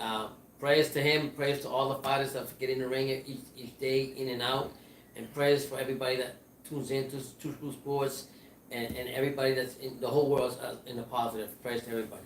Facts. So that's what it is. So you know what? We've been on for about 2 minutes 54 seconds, 2 hours and 54 minutes. So I'll give you guys like 5 minutes until we hit like the 3 hour mark. So drop your comments down below. Like we want to go to another thing what I really want to do is we started the year off going to Stacey McKinley's gym. Best way to start the year off. We started with we haven't seen him for a while, and then him finishing with the Gamboa fight. And we going over there talking to him was great. Now we're going to Blake's gym. Now we're Blake. We have the Blake fight next week. Try to go on a weekly basis. Go to different gyms and bring it out on the channel. So stay tuned to all that. And like I said, if you guys got any ideas or any boxing that maybe we're not aware of that you want us to that's around the area, whether it's Broward County or Dade, just let us know. Or West Palm Beach. Yeah. I heard Loma and Tio in May. Is that true? I don't know if it was May. I haven't heard anything finalized yet. Yeah. I don't think it was May. But I'm hoping, man. The sooner the better. That's April. I think it was April. One of the most anticipated fights of the year for me. Puatos asked, how was the Boots Ennis fight? Now, Jerron Ennis, man, I'm really high on him. He's a fantastic fighter. A great talent. He absolutely, thoroughly obliterated Bakhtiar Yubov. Became the first man to stop him. He got him out of there in the 4th round. Mm-hmm. Scored 2 knockdowns in the 1st round. And he looks the part. He looks like he's the goods at welterweight. And I really think 2020 will be the gear for him. You just you get that feeling that when it's like you always say, timing is everything. Timing is everything. And Jerome in his situation, I think timing is everything, and his time has come. Facts. To be honest with you, yes. I see 2020 seeing big things from him. He's got, from what I've seen, every fight I see, he's flashy, this and that. But you know what? He's not just a flash. He's not just a fraud. Yeah. He comes into the ring and he shows you all his tools. And I look a lot of big things from him. Apparently, according to Palazzo, they were saying that Jerron Ennis went life and death with the bum. He almost put the bum to death. Hey, listen. He's gonna have a pissing black like Ruslan Ivanikov after the Bradley fight. Listen, all the body shots. I told my son. I don't know where you heard that from. Watch this guy right here. We already knew what he was all about. So we don't make the calls. We don't pick the fighters for him, but it's up to him as a promotional company to pay. He never came out and said who he wants to fight next. But a few weeks ago he did come out and say he wants to fight the big names in the welterweight division. So just because he didn't say after this fight doesn't mean that he doesn't want them. It's gonna happen. It's gotta happen. Yeah. The guy's coming. He's got power. It could happen. Even if it's another Virgil Ortiz or whoever it may be, but that guy is gonna be good. Timing is everything, and I see big things from him in 2020. Buatso says, I think Terrence Bud Crawford and Boots are the real deal, and I'm in agreement with you. I think Terrence is the real deal. I think Earl Spence is the real deal too, but obviously, I rate Terrence. I class Terrence above Earl Spence. I think Terrence Crawford, in my eyes, Terrence Crawford and Manny Pacquiao are in a class of their own as far as the division goes. And it's funny. Jerron Ennis is going to get there at some point. And it's funny you say that. He's going to get there. Yeah, and it's funny you say that because while the fight was going on, I was telling my son that I love the style that Ennis has, and he's like a younger version of Crawford on switching from the southpaw, the orthodox, and the quickness he got and everything. So I would like to see that fight that was to materialize. Of course I would take Crawford, but don't think it'll be a walk in the park for him. Nah, he needs a couple more fights this season. Yeah. He needs a couple step up. I think he needs about. But I'm 2 or saying I 3 like more the style step-ups. that he has and everything. I really like that. Errol Spence Jr. is damaged goods now. They're wasting their prime years. I mean, now he got into that accident, so we don't know how he's going to be. That could have a massive effect on like his punch resistance. We'll see. And you know what? I want to address the Errol Spence fans because I made a video recently talking about how Terrence was dogging him out on Twitter and whatnot. And a lot of you Errol Spence fans are saying, "Oh, well, a lot of you motherfuckers don't understand how this guy's got into a car accident. He needed tune-up." Well, don't get mad at me, because I'm not the one who said he didn't need a tune-up. Yeah. Errol Spence is the one who said he didn't need a tune-up. Go look at his first. Don't get mad at him. His first interview is like, "I don't need no tune-up. I'm dog of the, I wanna fight the best. I'm a dog of the division. I'm the best. I'm the boogeyman." Like that was him saying that. Yeah. I don't know what it is. Some of you guys sometimes. My son has a saying that really stuck to me a lot, and I'm learning from him. And I'm the pops, and he's a young buck. When he tells me he doesn't say anything, what's it say, Brandon? What's your saying go? I don't say things, just to say them. Just say them. And if you go on that video, on his first video, he did come. All Spence did come on and said that. So I mean, a lot of people did come before he even came live on the interview. Spence I'm talking about. A lot of people say the same thing, that he should get a tune-up. But Yeah. he doesn't want a tune-up. Yeah, and He wants to get in there. So I think he should get a tune-up. But Yeah. you know what? He doesn't think he should get a tune-up. Yeah. So if he doesn't think he should get a tune-up, then jump right in there and fight Terrence Crawford. yeah, that's it. That's what I'm saying, man. So you can't get mad at me. I'm just the messenger. Yeah. Don't kill the messenger. I'm Yeah, just a kid from Daniel with And some. sometimes I was a kid from Daniel with an Earl Spence T-shirt on his wall. And sometimes we or myself, my son might say something. I'll see at nighttime and I'll go through everything, do research or any articles or whatever, and I'll let him know about it. He'll let me know what's going on. But what we're trying to tell you is, in this channel, ain't no falsifying here. No falsifying. No falsehoods. It's just like the name says. This ain't True School sports. This ain't like them D League clowns over the LDBC. Yeah. You know, we're not gonna say no name, Nope. but We're not here for that. And we don't need to. we've called them out in the past. Yeah. But We're not here to stoop to nobody's level. like this ain't the LDBC. This ain't the other media shows like Behind the Gloves and all the other big boxing channels. No, nobody's putting money in my pocket, so I can say whatever the fuck I want to say, straight up. So that's what it is. Did they see your video of Wayne Noon like that you put out on Snooze? Did they see it? Well, it's an older video. Well, okay, yeah. But yeah, go. I would employ you guys to go check out. If you haven't done so already, go check out my interviews with Calio Today 5. was a great time for us too, because we sat here. Some picked out some great fights today. Yeah, today like today we seen a fight with Glenn Johnson and Froch. We watched today we watched Glenn Johnson versus Carl Froch. Strong chin. Remember you tell me? Yeah, we watched Glenn Johnson versus Carl Froch today, and then we watched Glenn Johnson versus Roy Jones Jr. So we watched some fights. So if you guys want to see some fights that we can watch and maybe tell you a little bit about whatever, put them out there. But I enjoyed it because Brenda was saying that Froch doesn't have a very strong chin. He's got a crazy chin. He's getting beat down. Crazy chin. Still. Glenn Johnson hit him with some shots. Then we see Roy Jones with Glenn Johnson. That was another one. I'm like, wow. I'm probably gonna go on a Glenn Johnson binge watching spree. Yeah. I'm probably gonna go watch like every fight that I can find on YouTube. Cause I don't know why. I just got. When we were walking today, I told my dad like, "Yo, I want to watch Glenn Johnson. I just like watching Glenn Johnson, so I'm probably gonna watch Glenn Johnson versus Tarver." And we plan to go to his gym. Yeah, he has a gym here in Miami, so we plan on going to his gym. We'll probably see him soon. He said, "You can't argue with them fools. If Wally gets killed, they'll say no, he didn't." Don't say that the referee helped Fury. At the end of the day, it's like this. What I love about boxing, everybody's entitled to their opinion, whether right or wrong, and we can talk all day boxing. There's a guy that is a friend of the channel who is one of the he's fire away. No, not him. Oh, Not sorry, him. good. There's a guy who's a friend of the channel who works at Stacey McKinley's gym named Jamel Edie. You guys may have seen my interviews with him in the past. But Coach Mel, he was Trevor Bryan's amateur coach, and I did an interview with him too. That's going to be coming out soon. Oh my God! And this guy is what? First of all, great person, great guy, fun to talk to, fun to be around. Yeah. But this guy is the biggest Deontay Wilder advocate in the world. You cannot say nothing wrong. You cannot say nothing wrong about what's Deontay funny, Wilder. both trainers, you got Stacey McKinley, who's a big he's a he big Fury. He loves likes Fury. And then you got this guy. He loves his Wilder. second trainer in charge who likes Wilder. And it's like this guy's like hyped up on Wilder. You can never say nothing wrong about Wilder. Yeah. That's what I'm So you're gonna enjoy that interview, by He the way. was telling me about how Tyson Fury gets white privilege and all this stuff. He was going off in the gym yesterday, but he's a hell of a coach. He's a hell of a person. Yeah. And shout out to Coach Jamel Eddie. Same with Canelo fans, the Cinnabons. Yeah, man, them Canelo fans. And then, you know what's funny, like, cause me and my dad, we just talk like the way you guys see us talking a while out now. When the camera is off, we're amongst each other. That's how we talk in real life. Constantly, yeah. So we've done videos in the past, and we spoke very openly about what we think about Canelo. And to this day, my Deontay Wilder voice. To this day, I'm still getting comments from Canelo fanboys on old Canelo videos. They're saying that Canelo's not a fraud. You're a fraud. Your channel's a fraud. Your family's a fraud. It just. And then one guy got mad at me because in a video I suggested that, call me crazy, but I said that Canelo is a multi-millionaire.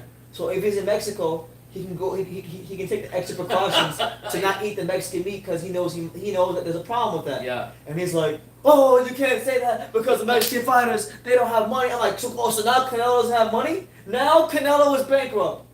I mean, you can't want these Canelo fanboys. But I mean, it's the same thing when you talk when you have a video that you're just coming out just talking about Deontay Wilder. Now Canelo bankrupt. And all of a sudden, it's like if you hurt somebody's feeling because you're not on the same bandwagon as they are, then you're wrong. Listen, I've been called a hater Yeah. I've been called a Wilder hater, a Joshua hater, a Fury hater, a Lomachenko hater. You name believe it or not, one time I even got called a Roman Gonzalez hater, which is like the most ridiculous thing. I love Roman Gonzalez. Crazy. I've been called a Crawford hater, a Spence hater. I've literally been called a hater of every top fighter in boxing. Every top fighter in You know boxing. what I say? As long as you keep talking about us, we're okay. That's it. And God bless everybody. Seriously, God bless everyone. But I mean, we'll go for hours talking about all kinds of stuff. All kinds of stuff. Yeah, so, I mean, today was great. I ain't gonna lie, this live was great. Enjoyed it. Thank It's you a hell of guys a for live. being I'm here. not lying, but this live exceeded my expectations. Yeah, Fighting Mad t-shirts, please. Hit that like button.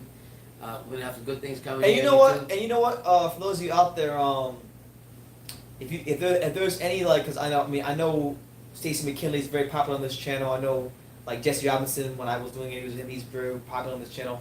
If there's any fighters you guys want to see me continue to interview, continue letting me know. I know obviously the main thing people are gonna say is Holyfield and Bo. To be honest with you guys, it's a bit harder these days to get Holyfield and Bo together because the heavyweight factory doesn't even exist anymore. But once we get the connection, like we got people when they have like fundraisers, like I was telling you before. For So I can maybe get Bo by himself or Holyfield by himself, but to get them both together now, it's a bit difficult because I don't just see them in the gym Yeah, and like I used to. because sometimes we're gonna say that I lost my train of thought. It's like, What were you gonna tell them? no, I lost a lot. Keep talking. I may come back to that. I was gonna tell them. I forgot now what I was gonna say. That's what happens when you get old, guys. Make sure you take your omega 3s. I gotta get to Omega 3s. Yeah, it's good for you. But there's sometimes something about the channel. What we want to. There's a lot of things we want to do. I mean, one thing me and my dad were talking about is we want to go to the Hall of Fame weekend in I can't wait for Canada, that. New York this year. That's a plan. Yeah, That's something that we have planned that we're planning to do this year. Mark. Yeah. In June? In June, right? Yeah, June. So June, yeah. we're gonna try to raise some money for that coming up real soon. Yeah, maybe we might, and I, but you guys are great supporters for us, and if we maybe with your help and everything, we could probably start a GoFundMe, Yeah, I'll probably do that and, soon. and that will help our traveling and everything. We're not rich, believe it or Nah, not, we're by not. no Nah, means, we're not. but we are rich in talking boxing and everything, but the Abraham Lincolns just don't fall off the tree. So yeah, if you guys, for the 25 of you that are here now, I'll ask you guys, like, if you guys are interested in seeing me and Pops go to Hall of Fame weekend this year, I believe, Bernard Hopkins is going to the Hall of Fame this year. Yeah. You got La Jolla going to the Hall of Fame this year. We also plan on maybe stopping by Philadelphia to go to some gyms there. If you guys want to see that, let us know. We're gonna start a GoFundMe soon. And eventually, like I said, we got a lot of things. I told my son what I want to do. I want to go to do a live podcast, either here or one of the area bars or somewhere. And I'll talk to the management and I'll try to organize everything and try to get some of the fighters to actually come to whether, I'm just throwing it out there, maybe a Hooters podcast right there. Tonio's Pizza, man. A&B, stand up. Tony's Tonio's Pizza, Hooters, Flanagan's, Well, we can get a live podcast and have a fighter come and just join us, or even a trainer, area trainer, to come sit with us and eat pizza and drink. We can talk boxing live to you guys, and you guys give us be like a question and answer thing. That's another thing we're gonna do. So hope this year we got a lot of things coming, guys. We're not slowing down. This training's gonna keep moving. That's it. Gonna keep moving. So yeah. With that being said, is there any more comments? Mr. Gregory, Scotty Bottom says, "Hi, Dad. You know what? You more popular than me now." What's going on, man? God bless. God bless you and your family. Happy New Year. Thank you for being here. Shout out to you, champ. We'll be here tomorrow night too. We'll be here live tomorrow night. We're gonna have to get some rest Yeah. soon because with Everton plays at 10. Yeah, we got soccer. For all you soccer fans, we also very big on We got this Everton color blue. playing. We got Everton playing Brighton tomorrow in the very piss poor. Man, yo, it seems like fuck Everton. That game against Liverpool was horrible. Horrible Real stuff. quick. Are the Lakers winning the NBA championship? No.